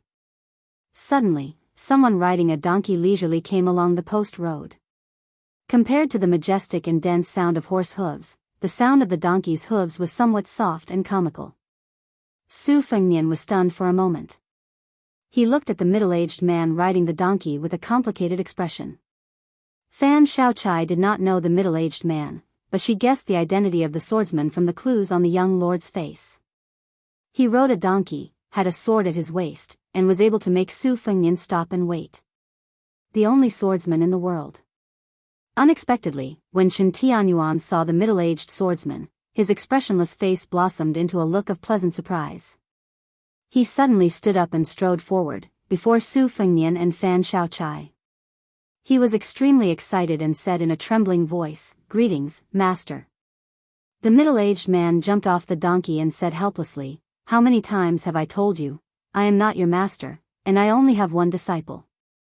Chen Tianyuan smiled brightly and said, "Whether or not you recognize me as your disciple is your business. Whether or not I recognize you as my master is my business, Chen Tianyuan." The middle-aged man said in a bad mood, "Fortunately, your swordsmanship can be considered a small success. Otherwise, with your stubborn temperament, you would have been beaten until your parents can't recognize you." He led the donkey to Su Fengnian, sized him up, and asked curiously, "Isn't it just a Hong Jingyan? Why is he so miserable?" Su Fengnian said softly, "It's already lucky that he didn't die from Bodhisattva Tuoba's all-out punch. Later on, Chen Zhibao found me at Huayang Pass and we had a fight, which slightly delayed my cultivation of qi." The middle-aged man suddenly understood and said, "Oh." This time, it was the arrogant Chen Tianyuan's turn to be stunned. Hong Jingyan, Tuoba, and now Chen Zhibao. Su Fengnian thought for a while and decided not to climb the mountain. He led the middle-aged man back to the tea stall and glanced at the sword at his waist. He asked with a smile, "The first time was outside Wuwu City in the East Sea, the second time was in Dunhuang City in Beimang, and the last time was in Tai An City. I've seen you 3 times, but I've never seen you with a sword. What happened this time?" Dong Tai said seriously, "It's autumn, where can I get peach blossoms? Don't tell me there are still peach blossoms blooming in Biyao." Su Fengnian sighed. Whether it was the peach blossom sword deity or the banished deity Chen Tianyuan, why did these swordsmen always like to tell such unfunny jokes? Dong Tai patted the sword at his waist and said with a smile, "This is a gift from my disciple to his master. What do you think?" Su Fengnian glanced at the ordinary sword and could only say, "The gift is light, but the thought is heavy." Dong Tai shook his head and said, "It's 20 taels of silver. It's not light." Su Fengnian smiled and said, "The Tide Listening Pavilion actually has a few good swords. If you want a newly forged sword, I have some relations with the Yuyan Mountain Villa. Right now, the Dragon Cliff Sword Furnace and the Water Dragon Chant Furnace are also forging swords." Dong Tai waved his hand and interrupted Su Fengnian's good intentions. "What do I want those swords for?" Su Fengnian said with a smile, "I know you definitely don't want them, but I still have to say these words." Dong Tai sneered and said, "You really are Su Zhao's son. It's a pity that you take after Wu Su's appearance." Su Fengnian was somewhat resentful. After sitting down, he asked, "Do you want to drink wine or tea?" Dong Tai could drink wine, but he didn't like it. As for tea, he found it even more boring. Since he had come to Beiyang, he did as the Romans did and ordered a pot of green ant wine. When Dong Tai opened the seal, he glanced at Chen Tianyuan and asked casually, "What's with this appearance?" Chen Tianyuan smiled and extended 2 fingers.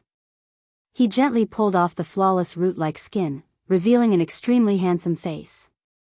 It was not inferior to West Chu's Song Yushu, nor to Beiyang's Yulwan Dao. Su Fengnian finally understood why this guy appreciated him after seeing him. It wasn't just because he was thick-skinned. Su Fengnian asked, "There's a rumor in Jianghu that you taught him swordsmanship." "I didn't believe it at first." Dong Tai said indifferently, "It can't be considered teaching swordsmanship. After Li Chungang borrowed my sword, I returned from Beimang and happened to see this person comprehending swordsmanship on a mountaintop in Nanzhou. I gave him a few pointers. Later, after returning from a visit to the immortals in the East Sea, I came ashore from the Guanyin sect in the South Sea and met him again." Su Fengnian looked deeply at Chen Tianyuan and sighed, "No wonder. No wonder Chen Tianyuan could make rapid progress on the path of the sword. Li Chungang didn't want to ascend. After his death, he carried the fate of the path of the sword and naturally scattered to the mortal world. Because the little mud man had the fate of the West Chu dynasty, he couldn't inherit the fate of the Jianghu old man. Presumably, the lucky one was Chen Tianyuan, whom Dong Tai found. Therefore, Su Fengnian blurted out, "Chen Tianyuan, do you want to learn the two-sleeved green snake and the sword opening the gate of heaven?" Chen Tianyuan frowned and shook his head. "Why should I learn it?" Su Fengnian asked in a low voice. "You dare not learn it?" Chen Tianyuan retorted, "Why wouldn't I dare? So what if it's Li Chuangang's famous supreme art? So what if you're Su Fengnian?" Fan Shaochai was somewhat puzzled. In his impression, although this young vassal king was shrewd, he wasn't some wanton, arrogant, and despotic person. As for that banished immortal of the Tai-Bai sword sect, no matter what he did, Fan Shaochai wouldn't be surprised in the slightest. But even after seeing Chen Tianyuan's true self, Fan Shaochai still didn't like him from the bottom of his heart. It could even be said that he hated him even more. "You don't need a reason to like me. I don't like you for all kinds of reasons. Love in the world has been bitter since ancient times." Su Fengnian and Chen Tianyuan were at daggers drawn. The latter's sword intent surged like the rising sun, making the tables of people who had thought they would settle things peacefully feel as if they were facing a great enemy. Chen Tianyuan said seriously, "I came to Biyao to fight you." Dong Tai, who had always stayed out of the affairs of Jianghu, spoke for the first time. "If you can't back down in a fight to the death, then draw your sword." "Why draw your sword in a meaningless fight where you're sure to lose?" Chen Tianyuan gripped the hilt of his sword, his expression cold. "He was the one who forced my hand first." Su Fengnian exhaled softly and said mockingly, "If you don't want to learn, then don't. I reckon someone like you won't be able to learn the old man's two-sleeved green snake even if you wanted to." Chen Tianyuan sneered, "There's no sword move in the world that I, Chen Tianyuan, can't learn." Su Fengnian turned to Fan Shaochai. "Don't you think this guy has a face that deserves a beating?" Fan Shaochai nodded. But she added with great disrespect, "Just like a certain someone." Chapter 1879. Chen Tianyuan felt gratified. Women were indeed more loyal to him. Su Fengnian ignored Fan Shaochai's defiant words and glanced at Chen Tianyuan. "You're so ugly. You're far worse than Li Chungang." Chen Tianyuan sneered. "You're the same." Su Fengnian took a sip of wine and said proudly, "Who's the same as you? Do you have a legitimate wife, Chen Tianyuan?" Chen Tianyuan looked at Fan Shaochai, who was so close but seemed so far away. He looked at the young vassal king and felt a little depressed. For the first time in his life, he wanted to drink to drown his sorrows. Dong Tai poured some green ant wine into his palm and turned around. The old donkey immediately came over and licked the wine. Su Fengnian asked, "Why are you in Biyao?" Su Fengnian did not think that a Wudang martial art discussion would be able to make this peach blossom sword deity, who was detached from worldly affairs, rush over after hearing the news. Dong Tai said calmly, "I don't care how Liang and Bei Meng fight. I don't even care how Yang Mang fights to the death." Su Fengnian waited for a long time, but Dong Tai did not give an answer. Dong Tai finally realized that the young vassal king was waiting for him to speak. He clicked his tongue and said, "This green ant wine is really strong. Let me take a break." Then Su Fengnian and Dong Tai raised their heads at the same time, but they raised their heads in opposite directions. In the direction of Escape Summer Town were Chai Qingshan of the Dongyue Sword Pool and Qi Xianxia of the Dragon Tiger Mountain. At that time, the two grandmasters had secretly gone up the mountain together and temporarily stayed in the newly opened Qingshan Taoist Temple of Wudang. They were not as eye-catching as many Jianghu bigwigs. On the east side of the road, there was a carriage. The old coachman carried a long sword on his back instead of a sword at his waist. Chai Qingshan and Qi Xianxia came together and were quickly recognized by Feng Zongxi and Lu Jijuan. Especially Feng Zongxi, who had visited the Dongyue Sword Pool many times and was familiar with the previous sect master, Song Nianqing.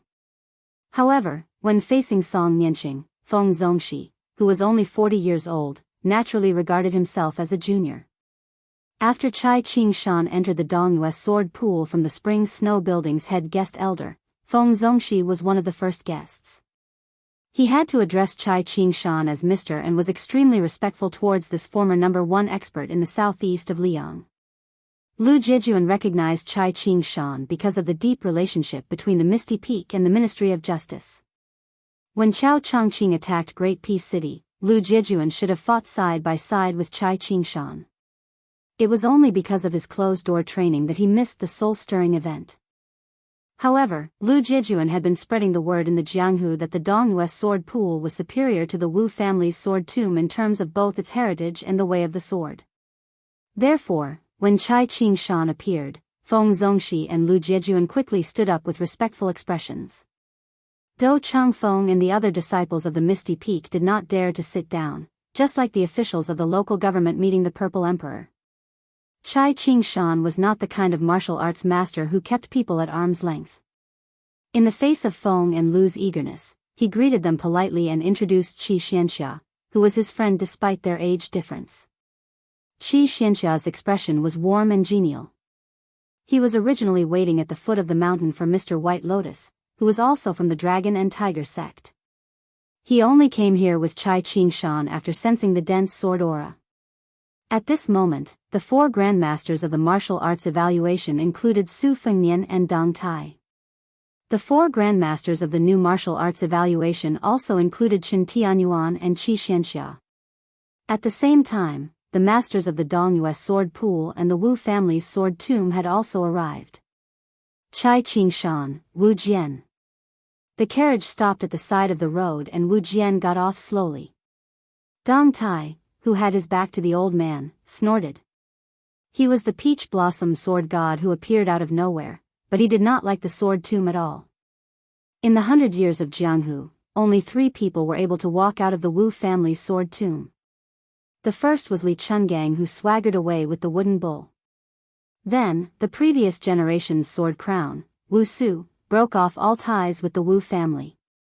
Finally, Dong Tai left with an invincible aura. The old man sat on the bench next to Su Fengnian and said with a smile, "Little Tai, how many years has it been since we last met?" Dong Tai lowered his head and drank with a straight face. He was unwilling to talk. Su Fengnian looked at this elder from his mother's family. He wanted to say something but hesitated. He felt strange. The old man stretched out his withered hand and patted the back of Su Fengnian's hand. Then, he smiled amiably at Dong Tai and said, "We were born in different ancestral halls. Indeed, the Wu family has wronged you first. When you left home, you said that you would never share the same grave. Do you really want to do that?" Dong Tai sneered and said, "What, does the Wu family's sword tomb need an outsider with the surname Deng to hold up its face?" The old man chuckled and said, "If you are willing to acknowledge your ancestors, that is also possible." Dong Tai was on the verge of swearing. Fortunately, he swallowed it back down and took a big gulp of wine. The old man's eyes seemed to be in a trance. At the peak of the Wu family's sword mountain, there were once 4 swords: Wooden Bull, Tai, Great Liang Dragon Sparrow, and Heart. The old man took the wine bowl that Su Fengnian handed over. He lowered his head and took a sip. Then, he looked at Wudong Mountain and said, "Wooden Bull was taken away by Li Chungang. It is broken. Fortunately, the Great Liang Dragon Sparrow that little Su took away is still intact and has an heir. The Su of Gojoseon's sword was originally my sword. Later on, I borrowed the hands of Lu Ding to give it to that child, Cui Hua. Only the ancient sword Heart did not recognize an owner. Until today, it is still stuck at the peak of the sword mountain." Not only did Su Fengnian, Dong Tai, and Chai Qingshan, the sword Dao grandmaster, even Lu Jijuan and Feng Zongxi heard the sound of a sword in the distance. It was obvious that there was definitely a peerless sword hidden in a box nearby. Moreover, it was trembling non-stop. Dong Tai's expression was cold and indifferent. The old man sighed and did not continue to persuade Dong Tai. Dong Tai put down the wine pot and said, "Wu Su saved my life at the Sword Mountain. I have already repaid the debt by saving Su Fengnian's life at the Eastern Sea's Martial Emperor City. Wu Su imparted the Wu clan's sword arts to me. I have also given the 12 flying swords to Su Fengnian. We are even. The old man seemed to be a little tired. Whatever you say. I just feel sorry for the Taiya sword. Isn't it also an abandoned child? Dong Tai finally raised his head and looked at the old man for the first time. When he was still a child, he lived alone on the sword mountain that was as silent as hell. Only when he was hungry would he go down the mountain to look for food. Otherwise, he would stay in the 10,000 sword forest and let the dense sword qi invade his body. He would faint and wake up again and again. That kind of pain was deep. It was bone deep. During those years, only 2 people climbed the sword mountain. Su Fengnian's mother, Wu Su, taught him the most basic sword arts in various ways. The other person was the old man in front of him. He once carried the unconscious youth to the top of the sword mountain and looked down at the sword mound. It was only until the day he left the sword mound that Dong Tai knew the identity of the strange old man. The sword hummed loudly. It was like a woman covering her mouth and sobbing non-stop. It was as if she was crying and complaining. It almost pierced the eardrums. Other than the old man, Su Fengnian, Dong Tai, and Chai Qingshan, even Chen Tianyuan, Qi Xianxia and Li Hozhong frowned. Feng Zongxi and Lu Jiejuan circulated their qi continuously to resist the soul-stirring shapeless sword qi. Dou Changfeng and the others covered their ears with all their might. On the other hand, the owner of the tea stall was an ordinary person. He only felt that the sound was a little noisy, but he was not heard at all. The old man did not turn his head. He only pointed his finger in the direction of the carriage. In more than 30 years, that sword flew out of the sword mountain on its own 3 times. The first time was when you left the Wu family and it was forced to stay. The second time was when you went to the East Sea Martial Emperor city to challenge Wang Xianji. The third time was when you fought to the death with Tuoba in Beimang. In Great Peace City, when you fought with Su Fengnian, Chao Changqing and the other 2, it did not leave the sword mound. It only wailed at the same place. It probably felt that its master would never be able to hold it in his hands in this lifetime. Since ancient times, all treasures that have been passed down have spirits. I believe that there are very few as pitiful as the Tai, a sword. Su Fengnian suddenly said self-deprecatingly, as one of the 4 great grandmasters of martial arts, when I returned to my peak after Chao Changqing's death, Tuoba would not be able to advance any further. I thought that I was the closest to being the strongest in the world. The old man looked at Su Fengnian and Dong Tai. He laughed and said, in any case, it's the same. Dong Tai sighed heavily. Su Fengnian couldn't help but tease, old Deng, aren't you being pretentious? The old man nodded in agreement and said, yes. Dong Tai's expression was lonely. The old man stopped joking and said in a low voice, don't forget, your ancestor Dong Tai was one of the 9 people of the Wu family who defeated the cavalry of Beimang. He was also the person who controlled the sword formation. Dong Tai took a deep breath and looked at Su Fengnian. Outside the pass, to the north of Beimang City, give me 10,000 Beimang cavalry. Su Fengnian smiled and said, 10,000 is too little. 20,000 is too much. The old man jerked his lips and said to himself, as expected, he is the same as Su Shao. Dong Tai suddenly raised his arm. A white streak of light flew over. Dong Tai held the Tai, a sword. Sword energy filled the world. Chapter 1880. There was an irrigation ditch on the outskirts of Iha City in Yuzhou. In autumn, the reeds were covered in a vast expanse of snow. Several riverside villages were scattered among them. A carriage turned from the official road to a small road.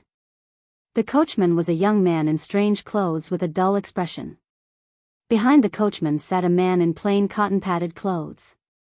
He leaned against the wall of the carriage with his legs dangling outside, gently swaying with the carriage.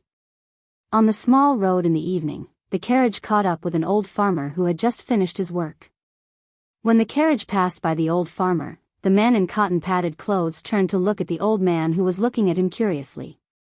The old man had a very ugly face. Although he was hunched, he was still half a head taller than the old people in the south. His footsteps were also quite vigorous. It was obvious that the old man must have been a good fighter when he was young. The man in cotton-padded clothes softly called for Mr. The coachman pulled the reins and the carriage slowly stopped. The man jumped off the carriage and greeted with a smile, "Fourth Grandpa."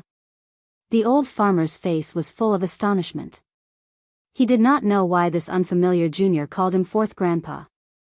It was probably because he was intimidated by the cotton-clothed man's imposing manner that the old farmer stammered uneasily and did not dare to speak.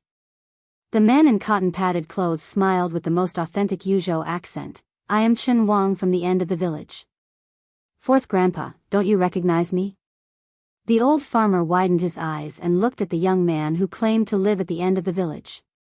Then, he suddenly realized and a smile bloomed on his wrinkled face. "Little Wang?" Chen Wang grinned and said, "Yes." The old man sighed and then wondered, "Why did you come back? Didn't you go to the capital to take the exam?"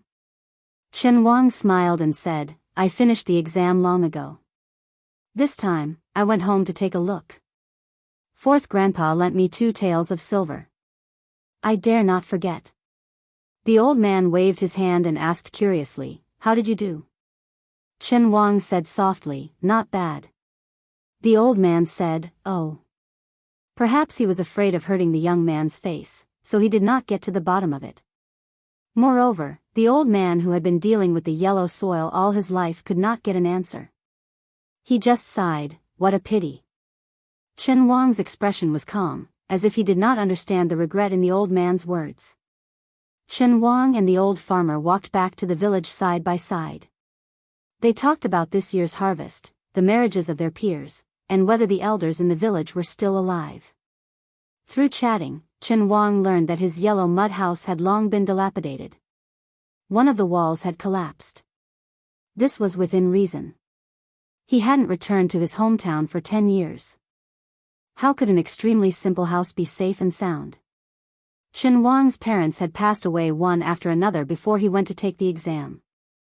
An ownerless house was not like those weak reeds that would flourish in the spring even if they withered in the autumn. There were some things that the old farmer didn't say. In fact, after this young man came to the capital, there was a woman in the village who would often clean up. She kept the village as clean as her own home.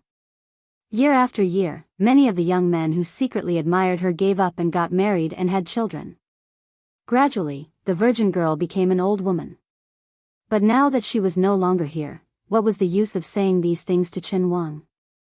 Moreover, Chen Wang had stayed in the capital for so many years. Perhaps he didn't remember her?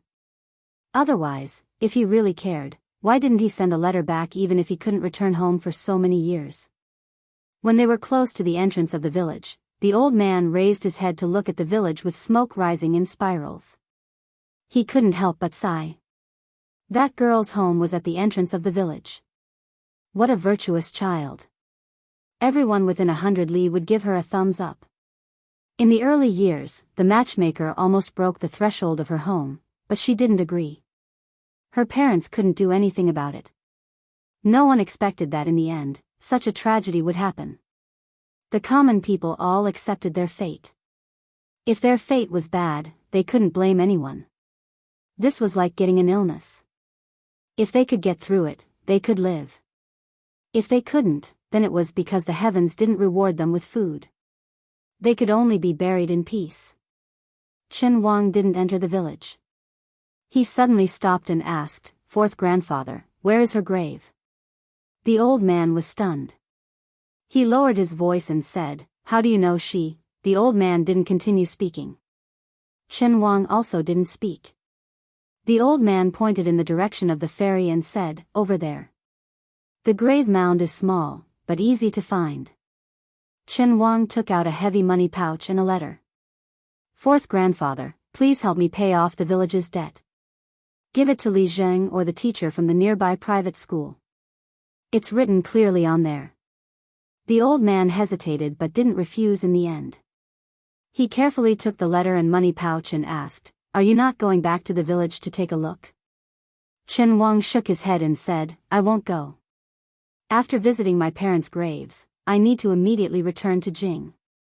The old man sighed emotionally. "You're in too much of a rush." Chen Wang smiled. The old man had just walked a few steps when he suddenly turned back and asked, "Little Wang, you're really a high-ranking official in Jing?" Chen Wang didn't seem to know how to answer. A high-ranking official in Great Peace City? High-ranking official Huang Zi, in the center of power, a ruler of a dynasty. So he could only smile and say, "It's not that big." The old man said with relief, "Then it's very good. Fourth grandfather knew a long time ago that you wouldn't be bad." Chen Wang's smile was light. The old man didn't forget to glance at the young person standing next to Chen Wang. When he turned and left, he was full of suspicion. That person's clothing was very strange. Chen Wang and the young eunuch, of the same age as the country, slowly walked forward. His parents' graves were not far from the village. Chen Wang raised his hand and brushed the reeds. When he had studied hard, he didn't even dare to think about becoming a grand scholar or getting a place in the imperial exam. His parents didn't have such hopes. They only felt that their son being able to read and write was a good thing to bring glory to their family. Biyao was very cold. It was very good if each family could produce a scholar. It was very different from the Central Plains, especially the rich Jiangnan. That place was very particular about passing down the family through farming and studying. In Biyao, it was common for young people to join the army, but it was rare to find someone with a book in their hands. When he had just entered the capital to participate in the imperial examination, Biyao was the only one that had not set up an examination hall in Great Peace City. He was unfamiliar with the place and did not have the care of the seniors from his hometown in the imperial examination. He could only stay in a small temple. Biyao's accent caused him to run into resistance everywhere. The same ancient book was sold to him at a much higher price. Even after he had participated in the court examination, he still did not have any friendships in his generation. Biyao was the only one. Jean Lanting's meteoric rise in Great Peace City and Yan Jieshi's rise to become a relative of the imperial family were due to personal grievances and did not change this. Even though Yao Baifeng was the left chancellor of the imperial college, he did not have the ability to change this. And he, Chen Wang, the Qin Shaobao in the eyes of all the civil and military officials, was the left scattered cavalry of the province, and the future grand secretary that the emperor relied on the most. He had the heart and the power, but he could not do it. Chen Wang walked slowly. On his two sides were reeds that were taller than a person's head. The large and soft reed flowers were blown up by the autumn wind and landed somewhere unknown. Chen Wang arrived at the grave mound and pulled out the messy weeds. Then, he straightened his clothes and knelt down to kowtow 3 times. The son wanted to take care of his parents, but the parents did not wait. The old man that this cotton-clothed man respectfully called fourth great-grandfather probably did not know in his life that the 2 items that the junior had handed to him, the money pouch and the letter, were worth thousands of gold just from the 2 words, Chen Wang, at the end. In the 20 years of Biyao's history, there were only a few people in the Liang officialdom. Among them, Jean Lanting was the assistant minister of the Ministry of Rights, Yan Jieshi was a scholar, and the Confucian scholar Yao Baifeng was in charge of the Imperial College. However, even if the 3 of them were added together, they might not be as important as Chen Wang. It could even be said that in a large sense, it was this scholar from Biyao who had left his hometown. His 2 secret letters changed the structure of Biyao. On the way back, Chen Wang met a sturdy man of the same age. After seeing him, the man's expression was complicated. There was resentment, reverence, surprise, and confusion. The man took a deep breath and handed Chen Wang a coarse cloth bag with a straight face. "These are the things my sister left behind. They are the books you left behind. I'm returning them to you." Chen Wang took the cloth bag and was lost in thought. The man turned around and strode away. He stopped and said with a hoarse voice, "Wang, although my sister. Don't think that she died in a dubious way. She's cleaner than anyone else." Chen Wang covered his mouth and looked at the back of the man who used to put his arm around his shoulder and call him brother-in-law. He said vaguely, "I'm sorry." The man muttered, "You can say that to her." Chen Wang was silent. Blood seeped out between his fingers. He did not move for a long time. Chen Wang carried the cloth bag to the ferry and found the small grave. The eunuch was nowhere to be found. Chen Wang sat cross-legged in front of the grave. He sat across from the small grave. There was an illiterate woman who would find a clean place under the sun to dry her books. She would open them one by one and put them away one by one. There was an unmarried woman who would go to the small ferry when no one was around. She would look into the distance again and again and turn around again and again. Chen Wang gently opened the cloth bag and looked down. There were familiar books such as The Book of Rites and The Great Learning. There were also older books such as 3,000 Books of Elementary Learning. Back then, when they were working in the fields, washing clothes at the ferry, picking reeds during the heavy snow, he would often recite to her. 10 years had passed between this year and that year. He and she were separated by yin and yang. Chen Wang closed his eyes and read softly, "The country is in trouble. The king dies in the country. The doctor dies in the ancestral temple. The people die in the countryside," the gentleman said. "Great virtue is not an official, great Tao is not a tool. Great faith is not agreed, and great time is not uniform. Those who observe these four can aspire to learn. Let the people of the world be united in worship and worship. As if on top of it, as if on the left and right of it." In the twilight, the scholar was reading. The reeds swayed gently in the wind. It was like a woman nodding her head and smiling like a flower. Chapter 1881. The 3 riders and 1 donkey circled around Wuxia town and came to the memorial arch at the foot of Mount Wudong. Su Fengnian, Fan Shaochai, and Chen Tianyuan dismounted together. Dong Tai patted the old donkey's back after landing and started chanting. Chen Tianyuan looked up at the words, "Wudong Dang Xing," written by ancestor Lu himself. He did not look like an ordinary swordsman but was full of spirit and fighting spirit. Su Fengnian suddenly turned to Fan Shaochai and said, "Go to the southeast of Liang. If you can find that guy in 2 years, help me pass a message to him. Tell him that he has to pay back the money he owed me." Fan Shaochai frowned and said, "According to the spies of Fu Shui Room, the villages and towns there are scattered all over the place. It's not easy to find him with the scattered clues from before." Su Fengnian nodded and said, "Finding a needle in a haystack depends on fate. Just think of it as doing your best. I don't expect you to find that guy." Fan Shaochai asked with a straight face, "Can you change the spy? I'm good at killing and only killing. There are many people in Fu Shui Room who are more suitable for finding people." Su Fengnian smiled and said, "No." There was a hint of anger in Fan Shaochai's eyes. It swayed like water plants in her limpid eyes. She was angry but did not dare to say anything. Su Fengnian teased, "Maybe in less than 2 years, you'll hear the news of my death. Won't that save you a lot of trouble?" Fan Shaochai said stiffly, "The happiest thing in the world is cutting off the head of one's enemy with one's own hands." Su Fengnian sighed and said helplessly, "You only dare to show your true feelings in front of me. If Lu Qiu was here, would you have the courage?" Fan Shaochai smiled sweetly and asked, "Is Chu Lushan here?" Su Fengnian said unhappily, "That's why I said that evil people can only be dealt with by evil people." Fan Shaochai took a deep look at the young lord and mounted his horse again. After a moment of hesitation, he reached for the hilt of the saber at his waist. "This pawn of crossing the river?" Su Fengnian smiled and said, "It's just a temporary loan. You still have to return it." Fan Shaochai sped away on his horse. Chen Tianyuan had been immersed in the magnificent sword intent of ancestor Lu's 4 words. He was awakened by the sound of horse hooves gradually fading away. He asked doubtfully, "Why did she leave?" Su Fengnian said indifferently, "I sent her to the Central Plains to do something." "Oh," Chen Tianyuan replied. He waited until the woman and her horse had completely disappeared from his sight before he mounted his horse and looked in the direction of her disappearing figure. His heroic spirit overflowed as he laughed heartily. "May the world know of my sword, there are only 3, Qing Shan, Qing Shui, and Fan Shaochai."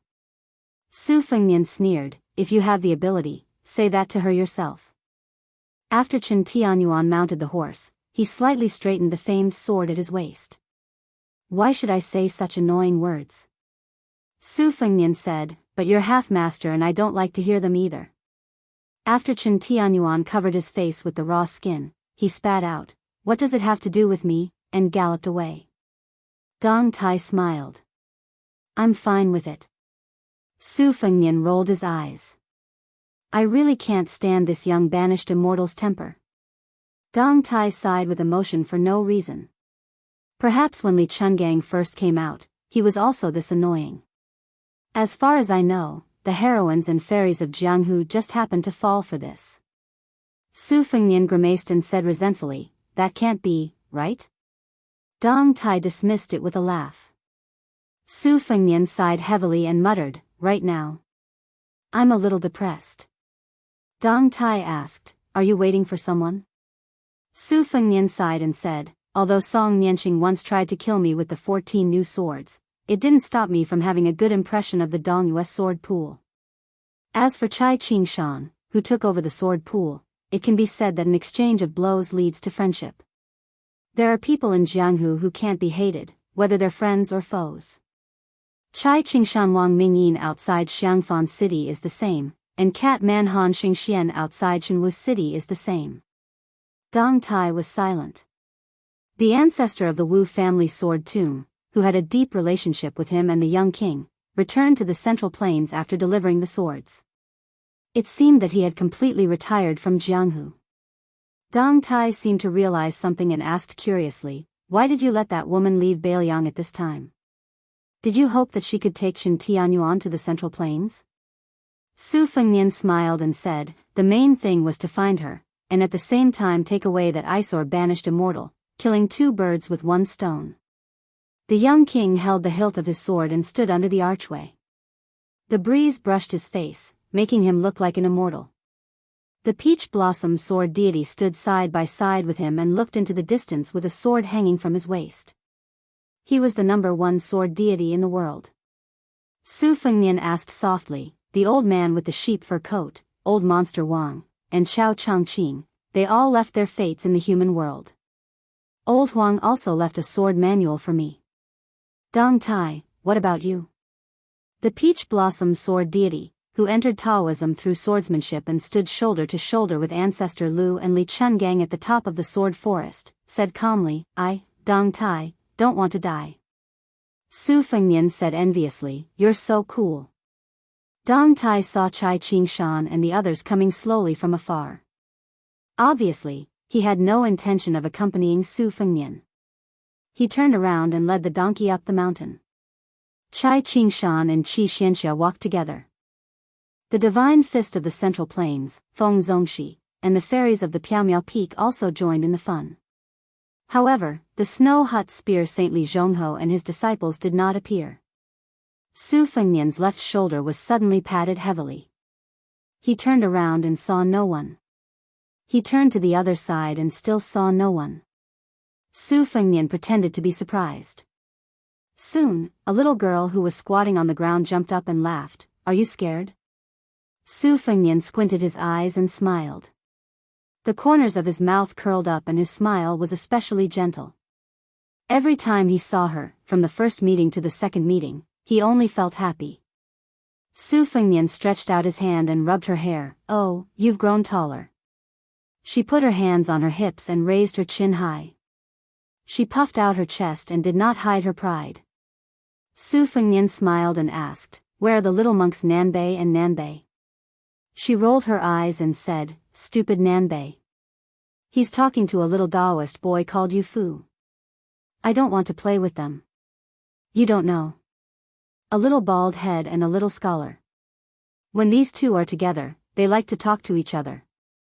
It's even more boring than when those big old bald heads at home gathered together to talk about scriptures and quarrel.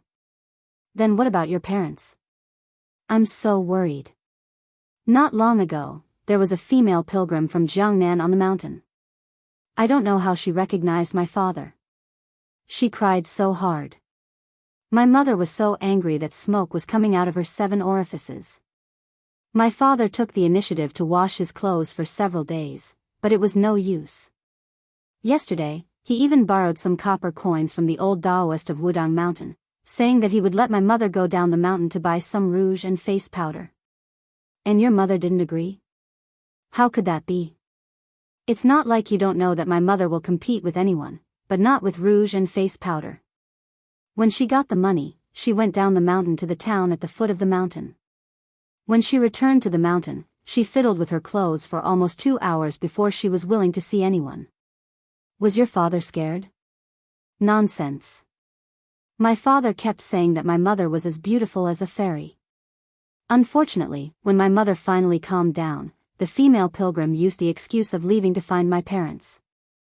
After seeing my mother's makeup, the woman didn't say anything.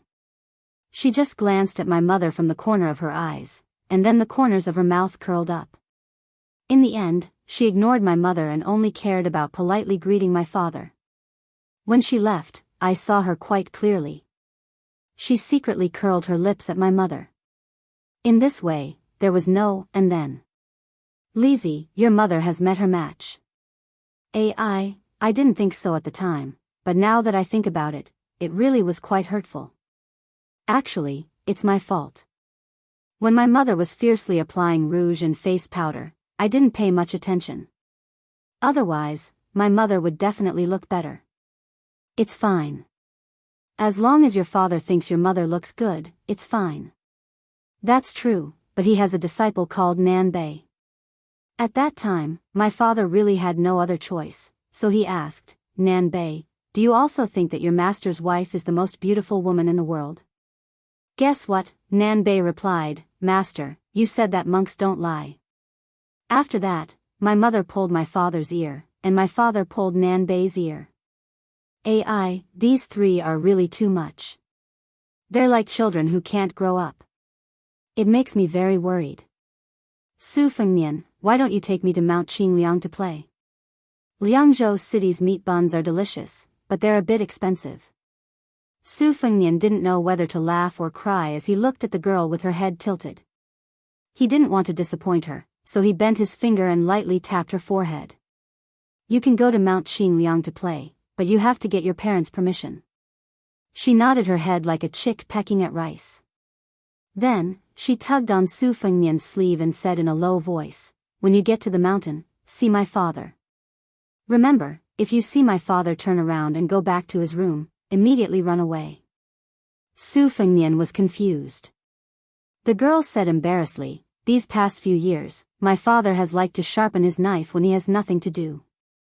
Su Fengnian was speechless. Chapter 1882.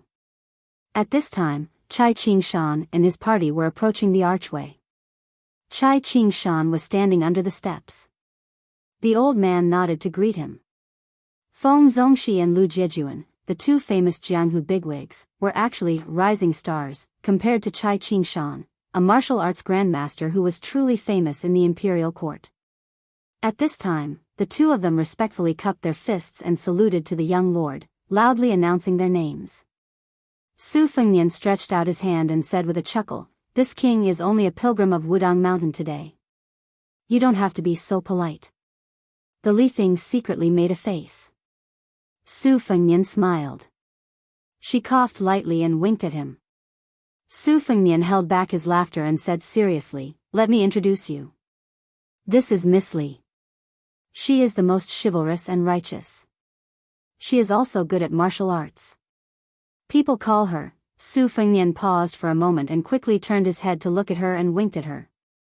Back then, when they were roaming Jianghu together, one of their favorite things was to give themselves nicknames. At that time, except for Huang, the other three fledgling Jianghu birds were all short-sighted. The only nicknames they could come up with were probably Feng Zongxi's, Divine Fist of the Central Plains. They could come up with anything to scare people, and the bolder it sounded, the better. That year, Miss Li Zi, who ran away from home, gave herself no less than 20 nicknames. She even lectured Su Fengnian and the guy with the wooden sword. We Wulin heroes can only give wrong names, but not wrong nicknames. Therefore, people in Jianghu must be very careful when dealing with nicknames. After Su Fengnian read her lips clearly, he continued without leaving a trace, Jianghu people call you Fairy Tongxian. It's only because Miss Li is proficient in all of the sabers, swords, spears, and staffs that you're proficient in, that you're able to form your own sect.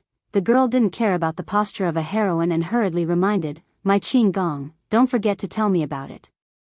Su Fengnian could only obediently fill in the gaps and said, Fairy Li's Qing Gong is also very good. It can be said that you are unparalleled in Jianghu. Feng Zongxi and Lu Jejuan, who were experienced in Jianghu, had sharp eyes. Although they didn't know what the young king was singing, they still did a full set of Jianghu etiquette with the girl. After a full set of etiquette, she, who was addicted to being a heroine, was so happy that she couldn't close her mouth. Suddenly, she whispered, Su Fengnian, do you still remember our agreement? Su Fengnian smiled and nodded. Living, if you can lie, never stand. Jianghu, if you can fly, you. She patted Su Fengnian's shoulder rudely. This king will go first, this king will Jianghu, to everyone. To go. To go Jianghu head. Then, he crouched down and carried her on his back. His figure flew up like a rainbow. The two of them arrived at the top of Big Lotus Peak. Su Fengnian still carried the heroine on his back, just like when she was tired and wanted him to carry her. She leaned on his back and whispered, Su Fengnian, you have always treated me as a sister, right? Su Fengnian nodded. She suddenly smiled, it's okay. Su Fengnian turned his head slightly and said with a bitter face, you hurt my feelings. She bumped her forehead against his. Su Fengnian turned his head again, full of smiles. She hugged his neck and carefully asked, Su Fengnian, if I take stupid Nanbei and leave Bailiang, will you be angry? Su Fengnian shook his head, of course not. You are a heroine who roams Jianghu. Nanbei is a monk who chants Buddhist scriptures. Why should you get involved? She sniffled. Su Fengnian comforted her, I will definitely find you in the future. She didn't say anything. Between the mountains and rivers, the girl's thoughts were better than all the poems. Near the girl's house was a hastily built thatched cottage. A white-robed monk who was originally sitting on a stool in front of the house sighed. When he saw this scene, the middle-aged monk who was washing his wife's clothes did not bother with the washboard. He suddenly stood up and strode towards the simple thatched cottage. Li Donghai quickly jumped off his back and shouted at Su Fengnian, the situation is tense. Let's go. Su Fengnian didn't say anything and immediately ran away.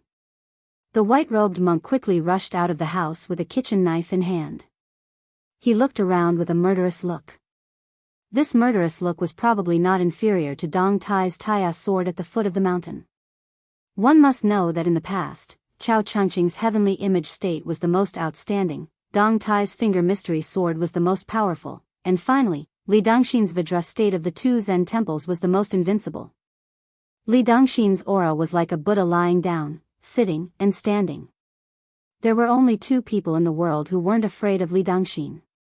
His wife and daughter. The girl happened to be one of them, so she didn't care about her father. She put her hands behind her back, hummed a tune, and leisurely strolled elsewhere. This daughter who didn't know how to love her father. The white-robed monk sighed heavily, put down the kitchen knife, sat back on the stool, and continued to wash clothes. When the little monk Nanbei returned to the thatched cottage, he heard his master talking to himself. The little monk moved a stool and sat down, asking, Master, are you reciting scriptures? You can say that, it's just a little difficult. Every household, temple, and temple has its own difficult scriptures. Master, but the old abbot said that scriptures are the easiest to recite in the world. That's why the abbot is the abbot. You can only be the disciple of the abbot's disciple. Sigh, Master, what if I can't find a disciple in the future? If our temple wasn't sealed off, it would be simple. Find a dark and windy day, Master will bring you a big sack and catch a little bald head. Now, it's difficult. Master, my disciple is far worse than the old abbot's disciple. Master, just say that I'm not as good as you. That won't do. How can there be such a shameless master? Master, today, Yu Fu helped someone read their fortune and wrote a letter to their family. The two elders insisted on giving Yu Fu money. Yu Fu couldn't refuse them no matter how hard he tried. Yu Fu knew that us master and disciple need to spend money frequently, so he gave the money to disciple. Disciple will return the money to him now. Nanbei, master is actually very proud to have a disciple like you. Master, I'll definitely give this money to master's wife. Oh right, where is master's wife? Your master's wife, sleeping. Everyone loves to sleep, but there are very few people who understand the samadhi. Otherwise, why would the ancients say, sleeping together is the most virtuous? Your master's wife is even better than master. Master. I only know that master's wife's snoring is very powerful. Master can sleep better than anyone else. You're even more powerful. Oh. Stupid Nanbei, you've improved. Heh. The two bald heads, one big and one small, touched their bald heads almost at the same time. The white-robed monk touched his head and looked into the distance. He said softly, the black hair on your master's wife's head is the temple in master's heart. The wrinkles at the corner of her eyes are the scriptures that master never gets tired of looking at. Her snoring is the dharma that master never gets tired of hearing. The little monk was dumbfounded.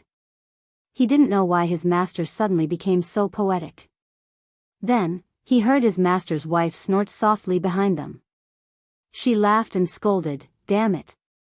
The little monk turned his head and glanced at his master's wife who was walking back into the house. He then looked at his master's serene face and sighed, Master. The white-robed monk didn't look back.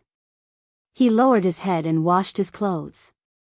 He said softly, your master's wife thinks that she doesn't look good with rouge. She just wants to hear master say that she looks good. But she doesn't know that in master's eyes, she's always so beautiful. The little monk stammered, Master, master's wife has already gone far. The white-robed monk murmured, is peace and quiet far away? Not far. Is the city far away? Not far. Is life and death far away? Not far. Then master's wife and master will naturally be very close. The little monk was confused. He said with heartfelt admiration, Master, you really have the root of wisdom. The white-robed monk tipped a chestnut on his stupid disciple's bald head, you're asking for a beating. How can a disciple praise his master for having the root of wisdom? The little monk looked innocent. The middle-aged monk with his back to the cottage lowered his voice, has your master's wife really gone far? The little monk turned his head and looked back in an instant. Obviously, he was already very familiar with this action. He nodded and said in a deep voice, Master's wife has closed the door. The middle-aged monk said, Oh. The little monk sighed and moved the bucket and washboard. The white-robed monk smiled and praised, Disciple, you also have the root of wisdom. The little monk didn't say anything. The white-robed monk folded his hands on his knees and leaned back a little. He looked up at the sky. This poor monk has comprehended all the scriptures and dharma in the world. This poor monk has seen all the beautiful scenes in the world. Only that face that is often covered with thick rouge can never be enough. The white-robed monk smiled and touched his head, you've become a Buddha.